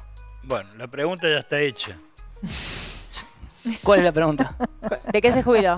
¿Cómo se jubiló? Era docente y maestra de escuela. ¿Y cómo estaba con el Podría sueldo? vivir hoy No, con- ella, en su caso particular, ella estaba bien. No sé Estaba bien, bien no sé bien antes, si- cuando si- no estaba Milei si estaba cobra- bien. No. Cuando no estaba bien, cuando no estaba Milei Están ahí los estaba datos, bien. están ahí los datos. Pero ¿Alguna vez viajaste en aerolínea no es argentina? lo mismo, Sí. perdón que diga esto, Sí. no es lo mismo las estadísticas que la práctica y los hechos. Lo tangible. Y mirá que te estoy Es hablando que que las lo estadísticas adoro están al para que nosotros no tengamos que presidente, hablar. soy su amiga, lo apoyo, No, pero no hay importa veces eso. que yo siempre digo, hay veces que no lo puedo defender. Es que las estadísticas están para que no tengamos que hablar de percepciones personales. Porque cada uno tiene una percepción personal muy distinta. No, bueno. No, porque mira, yo No, salgo acá y no todavía va a somos haber... números, cómo se crean no las somos estadísticas, números, claro. somos personas. No, nadie está diciendo que seamos números. Estoy diciendo que la estadística es la única manera de medir más objetivamente la realidad. Porque si no, yo salgo acá a la esquina y me cruzo con un Audi y voy a decir, mirá, qué bien que anda el país, y en la otra esquina hay un tipo durmiendo en la calle y voy a decir, qué mal que anda el país. Esa es mi percepción Ok, personal. pero Es la absurdo. pregunta que te hizo Zapata de los jubilados, ¿a vos te parece que los jubilados están bien y que... No todavía. No, claro que no. todavía Nadie no. está bien. Los que se van a jubilar van a estar bien. Y es la idea. Con estas ideas, sí. Acá hay un punto fundamental que lo decía Huerta Soto el otro día y que lo vuelvo a reiterar. Es muy difícil analizar la realidad en función de la fotografía. Porque si no, dice, ¿te parece que están bien? Y no, si estamos hablando, o sea, si algo que hizo bien Milei es hablar de la herencia, que algo que no hizo Macri. Macri agarró, pintó el globo amarillo y dijo, vamos a hablar hacia adelante, todo positivo. No, hay que hablar de lo que se heredó, porque si no la gente no entiende lo que está pasando. Y lo que se heredó, no se salió de lo que se heredó. No se reinició el gobierno hace un año y medio. Ni se solucionaron los problemas. Nadie en el gobierno, dijo, che, está todo solucionado. Al ¿De contrario. qué sirve, Eric, la libertad legal, contractual y formal si no están dadas las condiciones para que se pueda ejercer la libertad? No entendí en qué sentido. Todo lo que hemos conversado está basado en esta pregunta. Ustedes pregonan la libertad contractual, formal, legal. La libertad. ¿Sí? Pero si no están dadas las condiciones para ejercerla, me estás hablando de una libertad abstracta, en nada, como decía Videla, están desaparecidos, no existen. Pero ¿por qué no están...? Perdón la comparación con Videla. Pero, ¿cuál es el tema? Que si yo tengo libertad para educarme, o para elegir dónde educarme, pero no tengo los medios. Si yo tengo libertad para absolutamente cualquier cosa, pero los medios no Ese es mi punto de recién. no lo permiten, estamos hablando de una libertad pero no puedo ir porque abstracta. tengo que trabajar para comer. Estamos hablando de una libertad abstracta. Estoy de acuerdo. Bueno, entonces, ¿quién lo va a resolver a eso? ¿Quién lo va a resolver? Sí, ¿quién va a resolver el problema de que la gente no puede ejercer la libertad porque no dispone de los medios para el gobierno su está ejercicio? intentando resolverlo sacando al Estado del medio. Sacando al Estado del medio. Ah, el gobierno está hablando, no el Estado. El gobierno. ¿Quién es el Bueno, gobierno? estas son cosas distintas. ¿El Fondo Monetario Internacional? No. ¿Por qué el Fondo Monetario Internacional? Y porque el Fondo Monetario Internacional es el que está gobernando en este momento. No, ¿en qué política? Y bueno, por empezar, acaba la presidenta, la directora del Fondo Monetario de decir que esperemos que gane Milei. No, dijo, esperemos que... más o menos. No. Dijo, esperemos que Argentina mantenga el... Pues yo lo vi a eso y se armó una polémica diciendo, miren, nos marcan, no. Cristalina Georgieva dijo, esperemos que Argentina mantenga el rumbo. Lo que hizo la oposición es decir, como estamos en año de elecciones, están diciendo esperemos que gane el oficialismo, cosa que no es lo mismo. Lo que está diciendo Georgieva lo que le interesa a ella es que gane, que se mantenga el rumbo. Obviamente, para que se mantenga el rumbo de Argentina, dado el panorama político que hay, tiene que ganar La Libertad Avanza.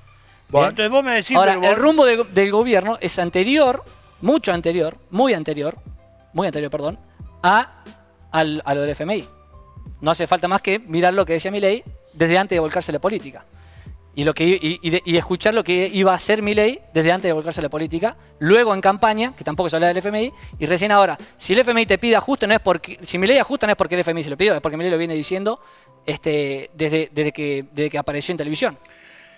Bueno, te propongo ilustrarte con un videíto. ¿A dónde venía, no? Contemos la historia completa.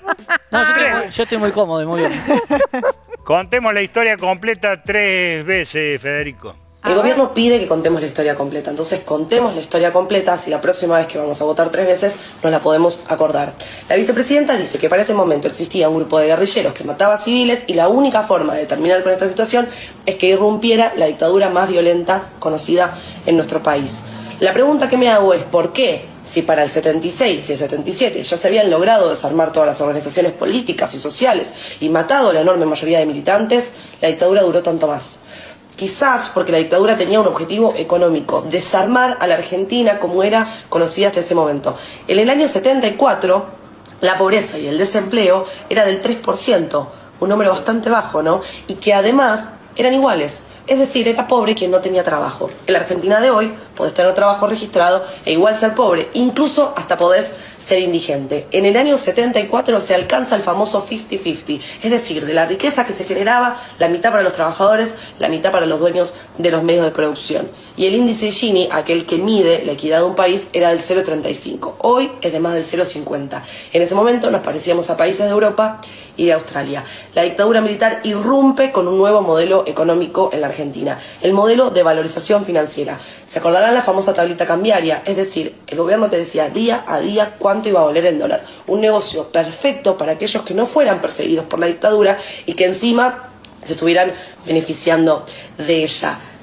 Se destruye la industria, aquella que había iniciado Irigoyen y que termina de consolidar Perón.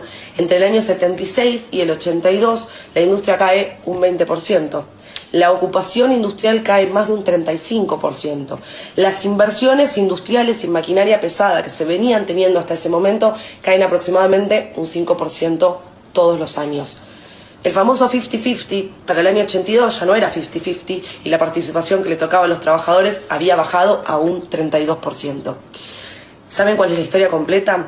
Que hubo 3 gobiernos después de eso que vino a traer un modelo de valorización financiera que dejara afuera a la mayoría de los argentinos y las argentinas. El gobierno de Menem, el gobierno de Macri y el gobierno de Milei. Justo 3 gobiernos que también trajeron al FMI a la Argentina. Esa es la historia completa. No, primero, no voy a defender la política económica de los gobiernos militares, no tiene ningún, o sea, no fueron liberales, ni por Martínez de O fue ultraliberal. O sea, no me interesa en lo absoluto defender los gobiernos. Mirá. Yo creo que han hecho mal las cosas. Yo creo que mucho mejor hizo las cosas económicamente gobierno militar Pinochet. Pinochet hizo las cosas mucho mejor en Chile. Ahora, no voy a defender un gobierno, a lo que hicieron económicamente acá. Pinochet. Claro, Económicamente hablando. económicamente lo que hizo Hablando Pinochet, de claro, la economía. inspirado en los Chicago Boys. Llegó a Chile a ¿Cuántos hacer... años tenés? Llegó a Chile... 31. 31. O sea que nunca fuiste con Pinochet a Chile. No, Ah, bueno. pero no hace falta ir para hablar de, No, bueno, de pero la vos no economía tenés de idea. Pinochet. Oh. Aparte sí fui a Chile después y todavía y vi y tengo muchos amigos chilenos y he ido a fundaciones allá. Estás hablando de una cosa que de toque de queda a las 8 de la noche. Pero yo estoy hablando- está hablando de la economía. Está hablando de No, lo está hablando de la económico, economía. lo aclaró. Hablar del Dos desastre que veces. fue la dictadura de Allende y que menos mal que llegó Pinochet a salvar a Chile de la dictadura de Allende es otra cosa. Yo estoy hablando de lo económico. Sí. Son cosas distintas. Eric, Cámara, los movimientos o este movimiento libertario en Argentina en estos tiempos aparece con un perfil como con un sesgo autoritario, ¿no es cierto? Es decir, a ver, Milei prácticamente por DNU anuló o eliminó 300 leyes, ¿sí? Eso está más cercano a lo autoritario que a lo democrático. Pero también aprobó la ley bases con Sí. consenso, que fue más relevante todavía. Sí, fue... O sea, más fue en con- el mismo sentido. Más que consenso por concesión, digamos. Bueno, ejerció el poder, hizo política, como se han aprobado leyes históricamente en Hizo Argentina siempre. política como la política que él criticaba. Pero a ver. Comprando y No, bueno. coimeando A ver, a miembros de la casta. eso habría que demostrarlo. Lo que yo digo es, así como sacó el DNU, que era necesario, No es necesario prueba también- para demostrar. Hay ta- demasiados indicios para demostrar Aprobó- que hubo, aprobó la ley base que con hubo apoyo. congresales que se vendieron. ¿Tá? bueno, no sé, eso yo no lo desconozco. Yo digo, así como sacó el DNU que mencionás, también aprobó la ley bases. Bueno, otra pregunta porque el interés no es... Con minoría absoluta, ¿no? Eso, o sea, obviamente, Sí. Milei tiene una minoría absoluta. Vos tenés, como joven libertario, tenés cierta idolatría por grandes acumuladores de capital como Elon Musk. No necesariamente porque tengan capital, no. No. A mí me, digamos, yo defiendo la figura del empresario como alguien que genera riqueza, invierte, genera trabajo, pero... ¿Qué empresario argentino te gusta en ese Galperín. perfil? Alperín. Alperín. Galperín. Miguel Perín. Un tipo que se fue del país para no pagar impuestos acá. Es Claro. un evasor argentino. Con el estado de los... con cómo están los impuestos acá, sí, yo... es O sea, como lo- dice Spert, eso, Dirías. es un deber moral evadir impuestos en Argentina por cómo estaban las cosas. O como dice Milei, los héroes son los evasores que sacaron el Y dinero la plata, del país. no, evasores necesarios, no, pero la plata, digamos, Galperín le da trabajo a miles de personas.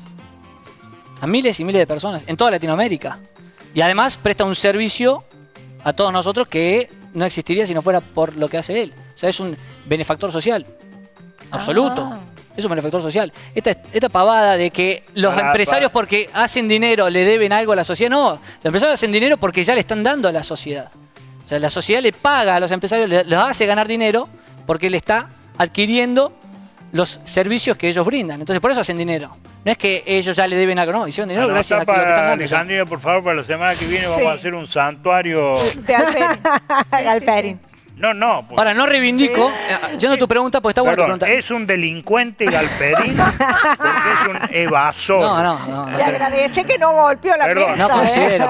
Es un No, delincuente por evasor y por usurero. Porque Viven miles y miles de familias en Argentina gracias a Galperín. De hecho, acaba de anunciar inversión de más de 2.000 millones y más de 2.000 puestos de trabajo. ¿Eso no te parece hacer un bien a la sociedad, generar 2.000 puestos de trabajo en el país? todo aquel que se hizo rico en Argentina, mínimamente Pero vos por una preferís- cuestión de conciencia, debería... No. Vos pero ¿para qué? debería ¿Para darle la pagar sus plata a la impuestos. política? ¿Para qué la política qué con la plata? Y lo que ¿Para está qué? haciendo, ¿Para lo que que está funcione haciendo- todo bien lo como que está funciona haciendo Caputo, la está... No, pero vos que... A Ya ver, que- ¿para ya qué Caputo la sacó Galperín del tendría país. que... O sea, ¿a vos te parece que Galperín no hace un bien generando puestos de trabajo y dándole de comer a familias que trabajan en su empresa, y sino que haría un mejor bien si le diera dinero al fisco para que la política haga qué?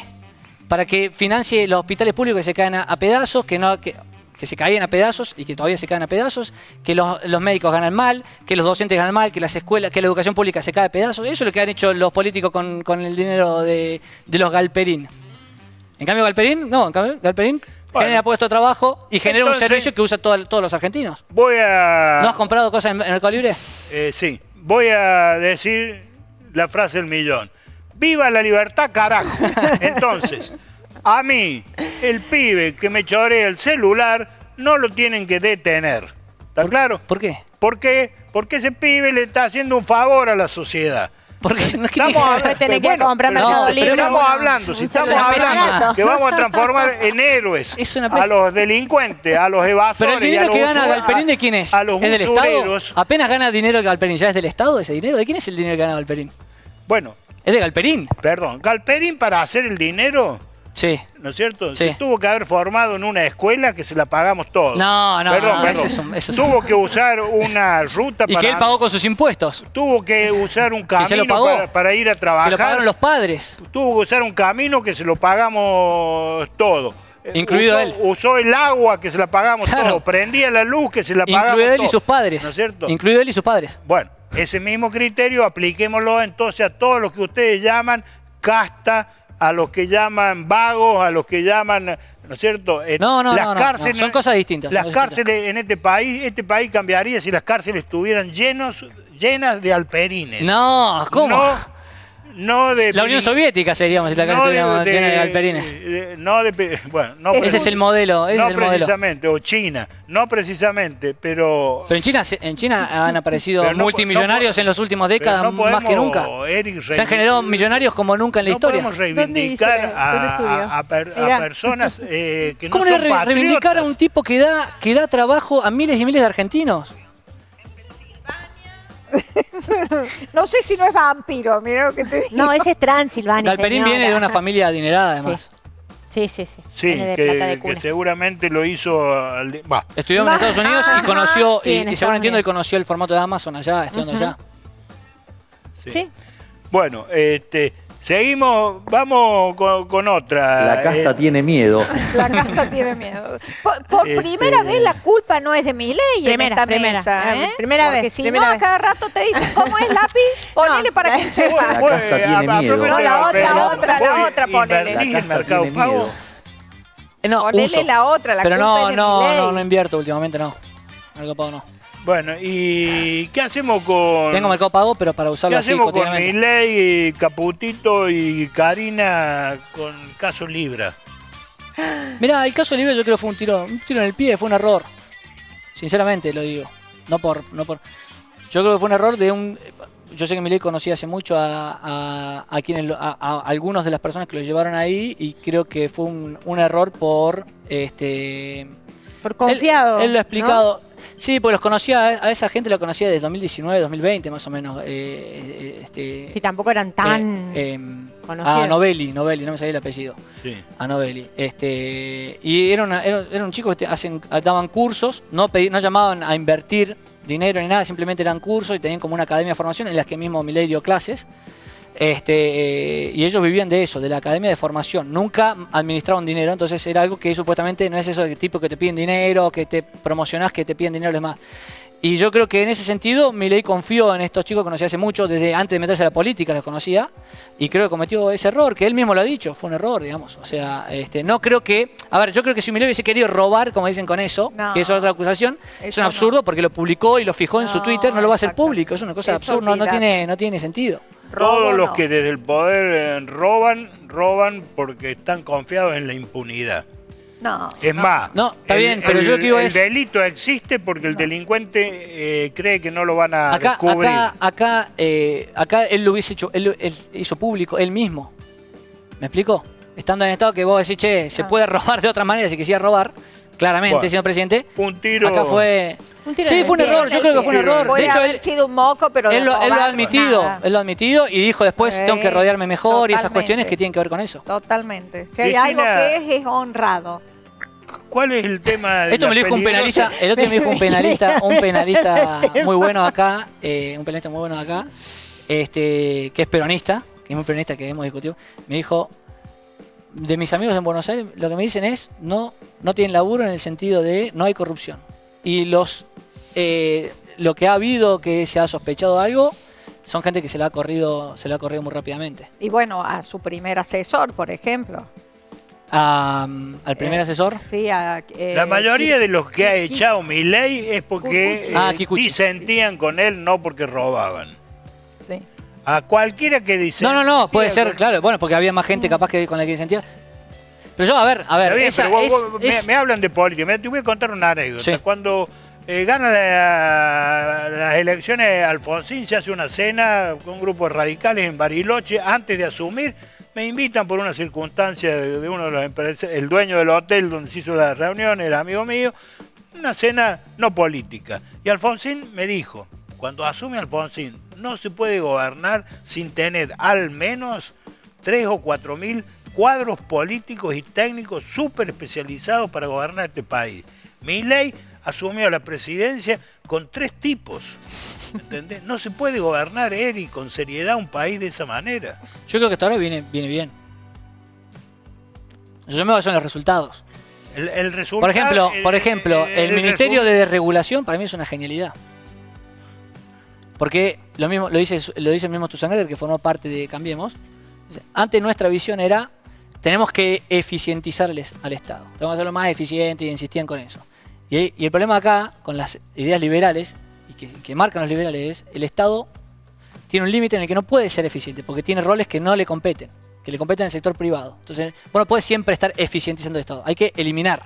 Por eso, el ministerio no se llamó de eficiencia, como se pensó en un momento, sino de desregulación. Porque hay que eliminar trabas en Argentina. Hay una frase que inmortalizó el kirchnerismo.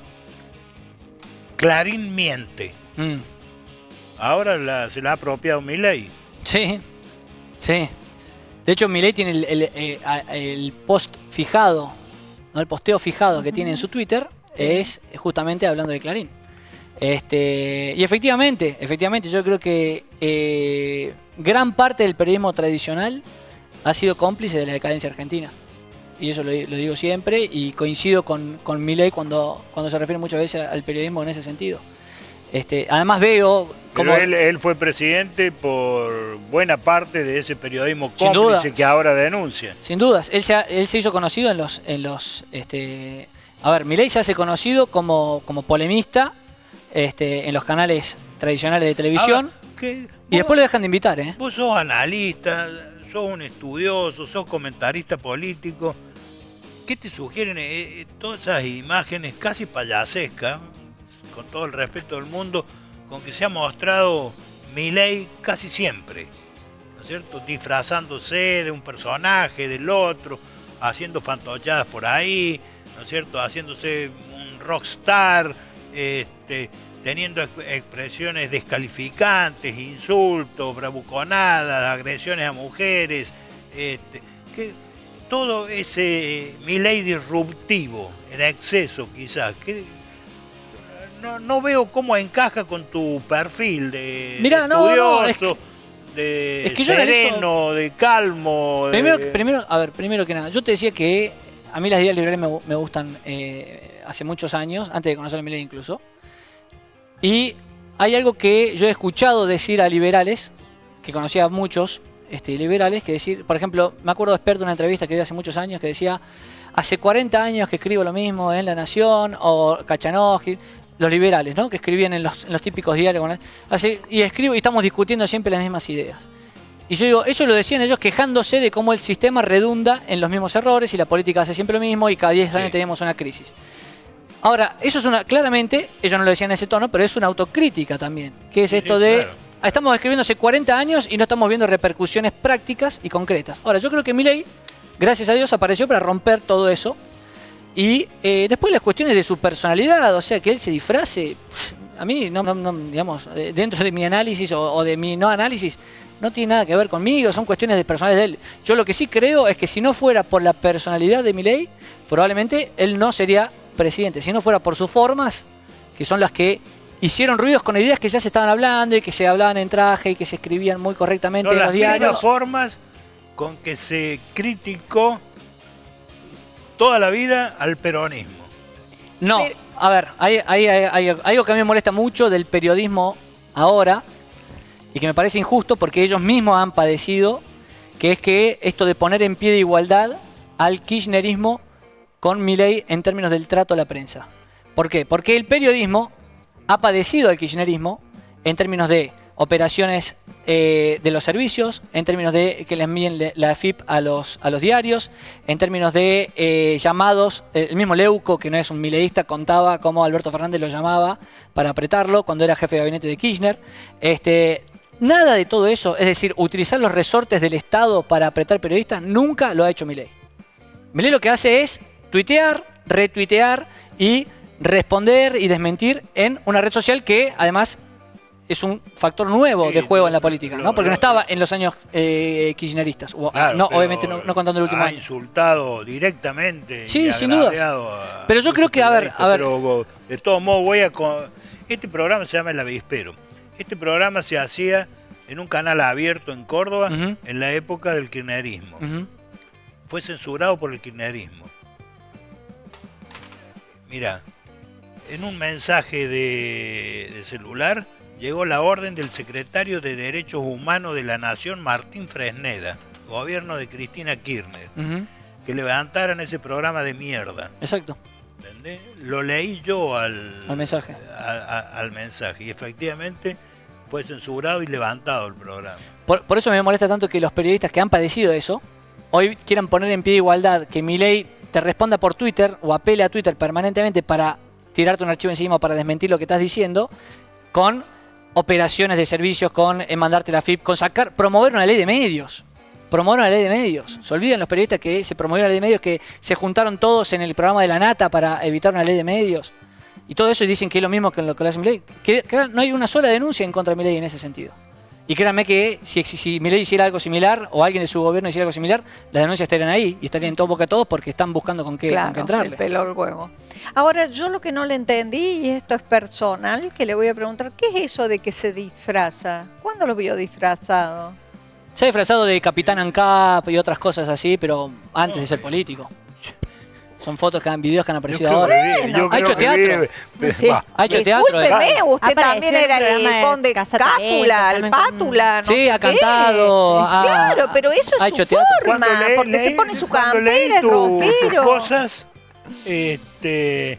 pedís en tus redes la eliminación de la OMS, la Organización Mundial de la Salud. Sí. Espero que llegue hasta ahí y no pidas la eliminación de los hospitales en la Argentina. Es que son cosas muy distintas, justamente. Eliminar la ONU es esto que vos hace un rato decías respecto del de la OMS, perdón. Bueno, la ONU tampoco la reivindico ni por asomo, pero digo, es un brazo de la ONU, la OMS. Así que lo que vos decís del FMI, las grandes capitales que nos dicen qué hacer, bueno, lo que pasa con la OMS es precisamente eso, pero directamente.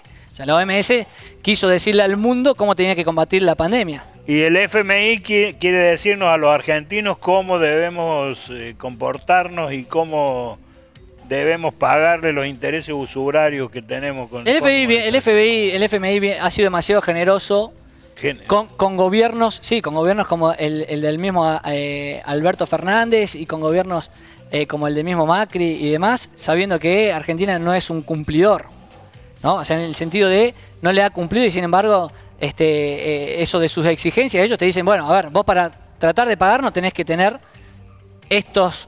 El pueblo hambriado. No. Los jubilados tenés que ajustar, tenés que cambiar tu rumbo, porque si no vas a seguir en este... a los jubilados. Pero a ver, yo tampoco es que defiendo, no pretendo acá defender al FMI. Yo creo que es una herramienta circunstancial. No es, como te dije al principio, el endeudamiento no es una política ideal. Pero vos tampoco arrancaste de cero. Si vos arrancás de cero cuando asumís, bueno, sí, no te endeudas, pero vos arrancaste con un estado elefantiásico y tenés que dejar de imprimir, que es la forma que financiaba ese estado. En la campaña electoral Milei no prometió recurrir al Fondo Monetario Internacional, todo lo contrario. Dijo que el endeudamiento era... Es malo. Era la catástrofe para cualquier sociedad. El archivo que se habla mucho del endeudamiento es cuando él critica el endeudamiento del que va Macri, que él decía en ese momento era innecesario. Y era otro contexto.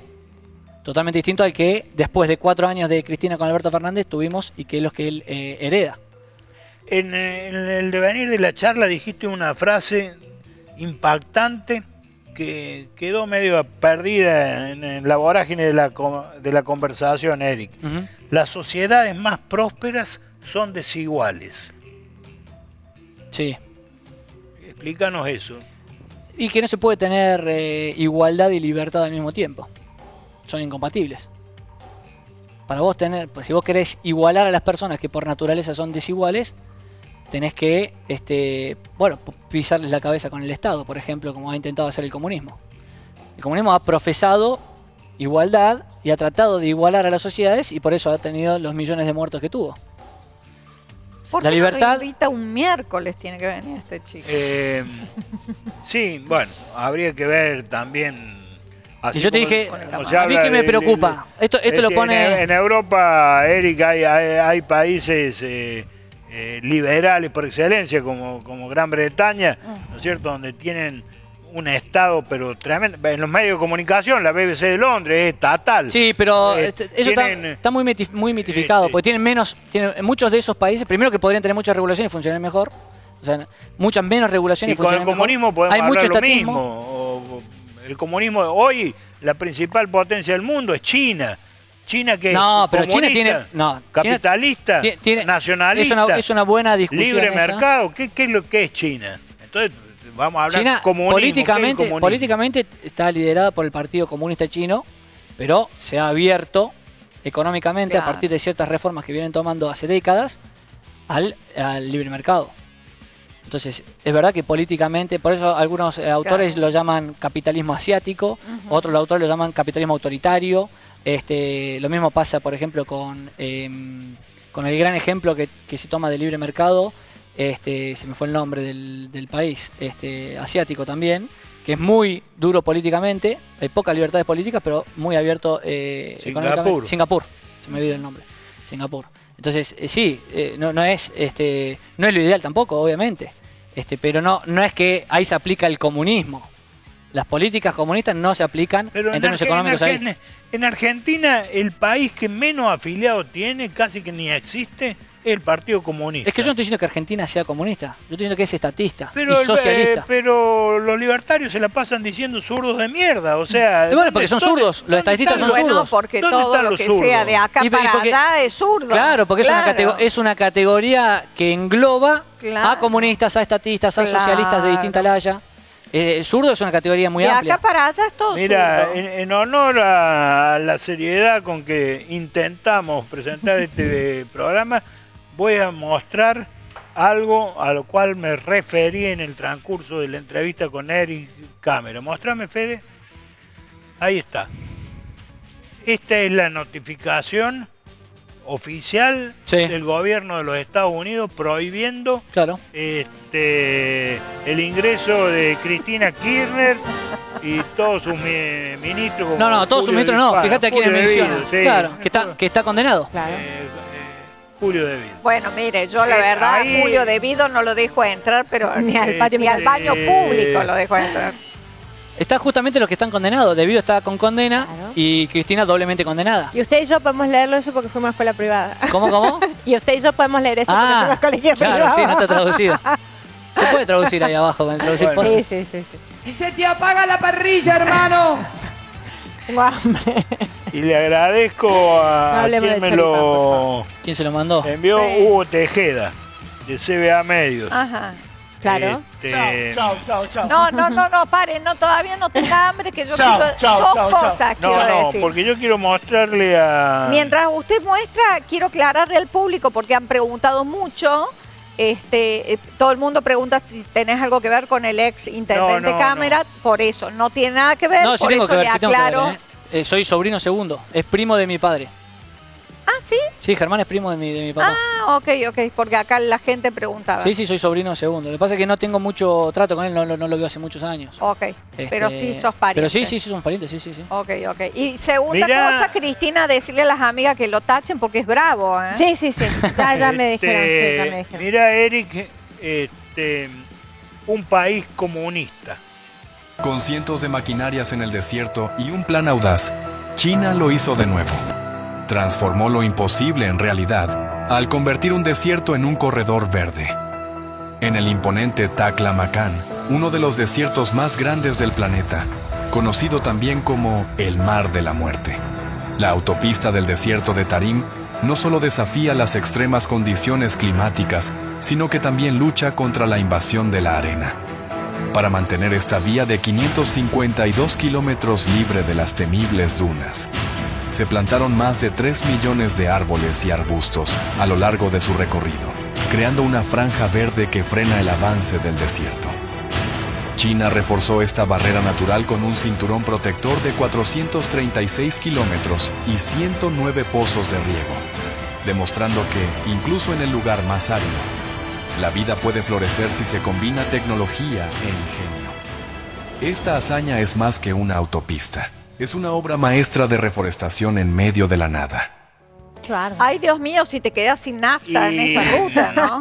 Y también una obra de ingeniería como este puente flotante. China sigue sorprendiendo al mundo con sus puentes. ¿Te imaginas conducir sobre el agua, sintiendo cómo el coche se balancea con cada ola? En China, el puente flotante de Xisiguan, en Hubei, hace esto una realidad.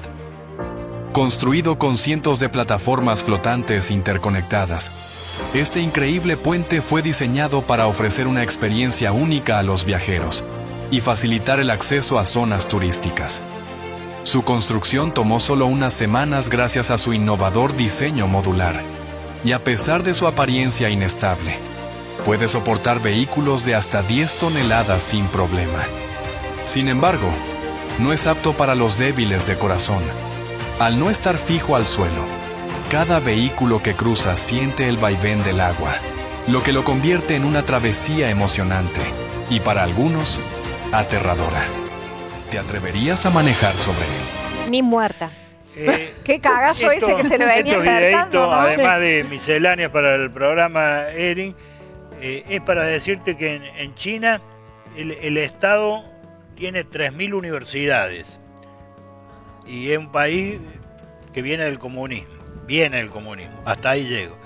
Acá estamos viendo, cuestionando las universidades.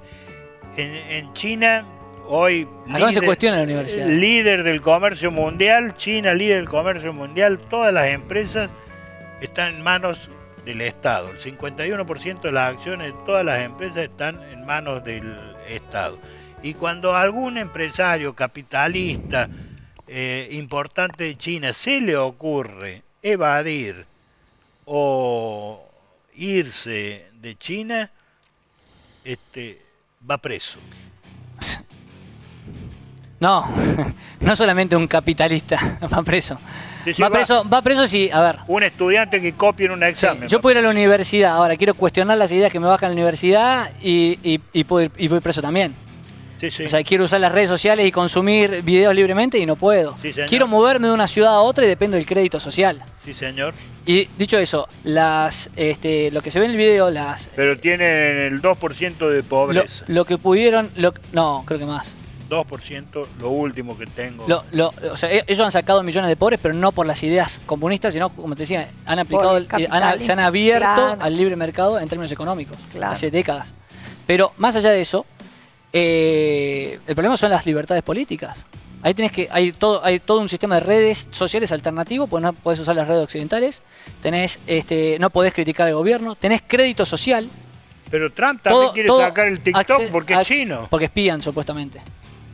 Bueno, entonces... Accedes, bueno, pero esas cosas se demuestran, eso se estudia y se demuestra, no es que uno pueda acusar libremente, o sea, de hecho, el gobierno de Estados Unidos también ha hecho requerimientos al propio Zuckerberg, lo ha llevado al Congreso a Zuckerberg, lo ha llevado a Altman ahora con el tema de ChatGPT.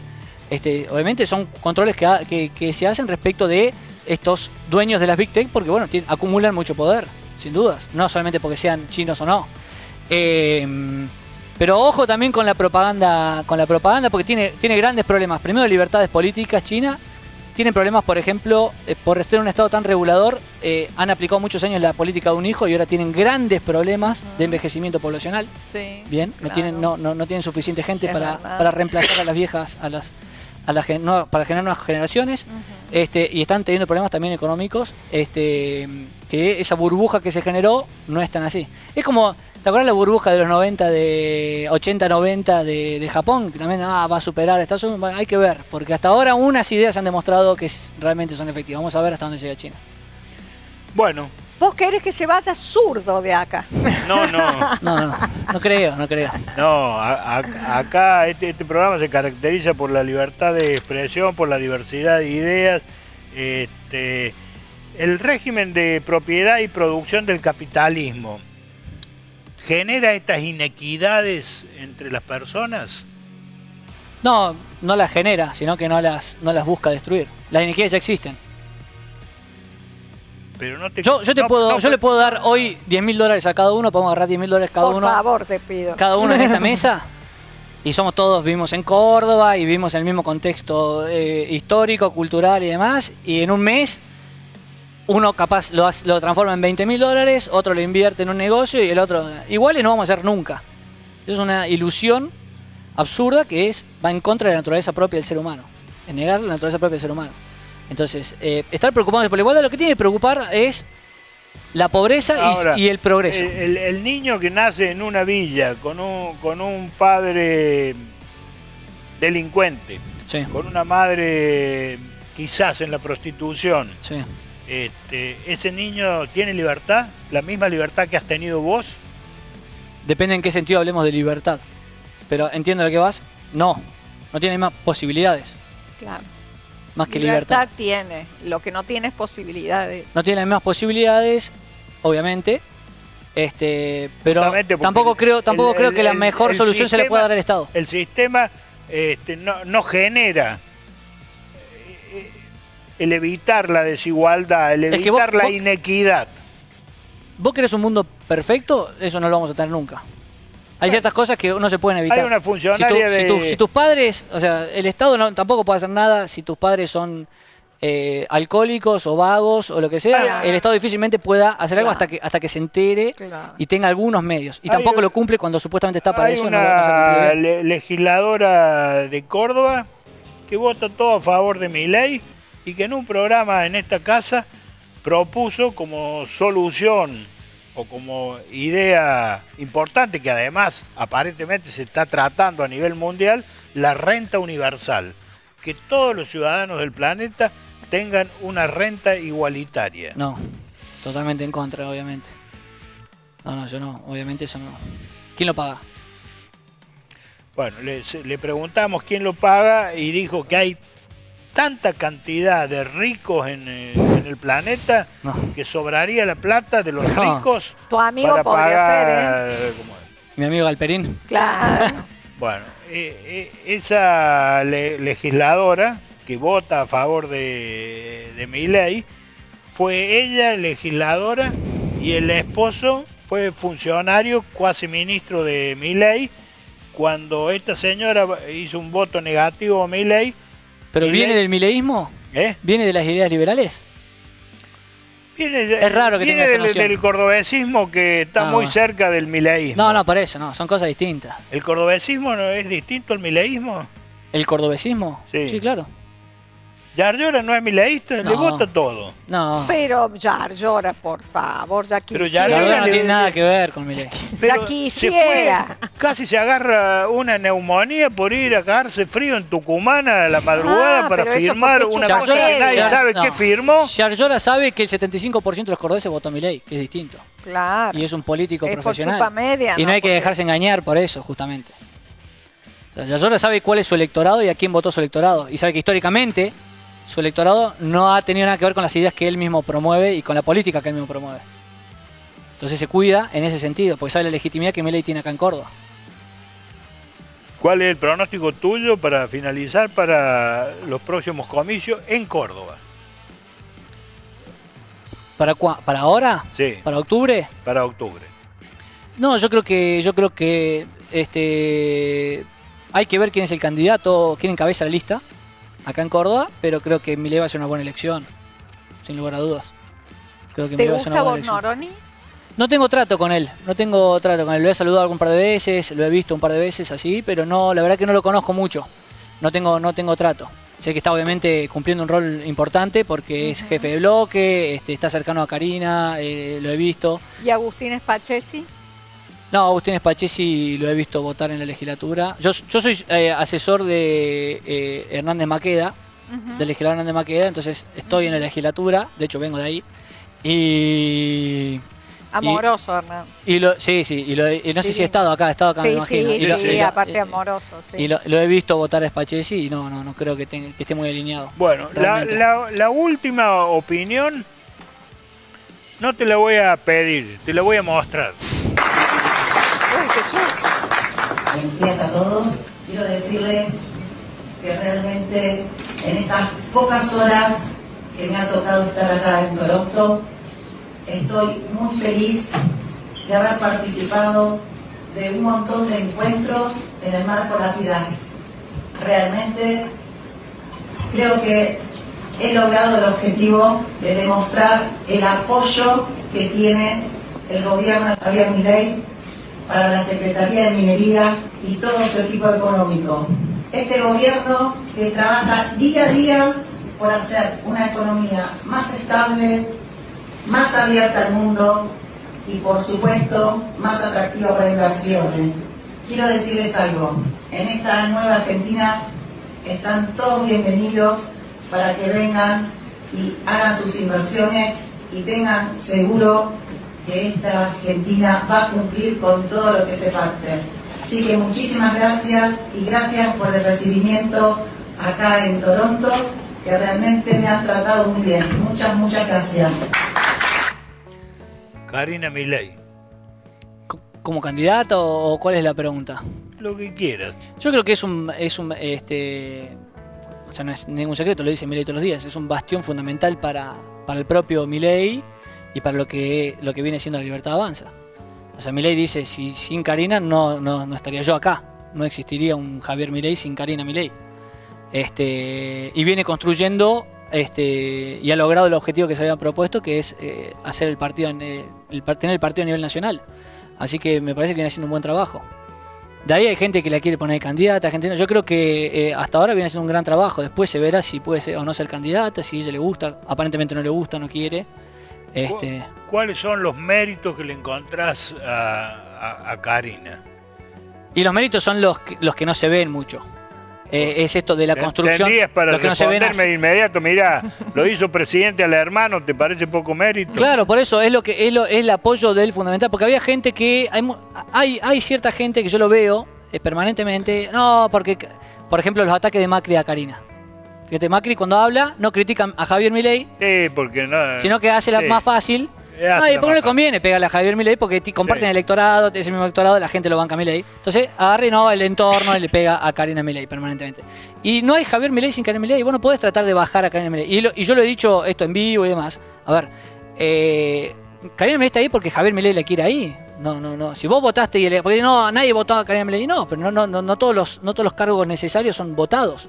Si vos apoyás a Javier Milei, tenés que saber que Karina Milei es fundamental en su proyecto. Y que es un apoyo enorme para él desde antes de estar en política incluso, lo ha dicho siempre. Sí, pero eso no quiere decir que sea idónea. ¿En qué sentido idónea? En todo sentido. No, pero es que el cargo, que sea su apoyo, ella es secretaria de la que presidencia, sea su por eso tiene hermana, ese cargo. Que él le tenga confianza, que Claro. lo he visto yo cenando con ellos, lo he visto yo. Claro. Pero eso no quiere decir que sea idónea para... La última para irnos con algo de optimismo. En la campaña Milei dijo que en la Argentina de Milei el salario iba a llegar a los $3.000. Sí. Te van a faltar 10.000 para nosotros porque dijiste que eran 10 para cada uno. La pregunta es ¿por qué no tenemos ahora los $3.000 de salario? Y no ¿A sé un año y medio?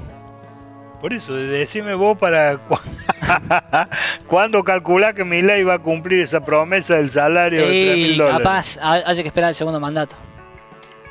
Segundo mandato. Capaz que sí. Hoy está muerta. Bueno,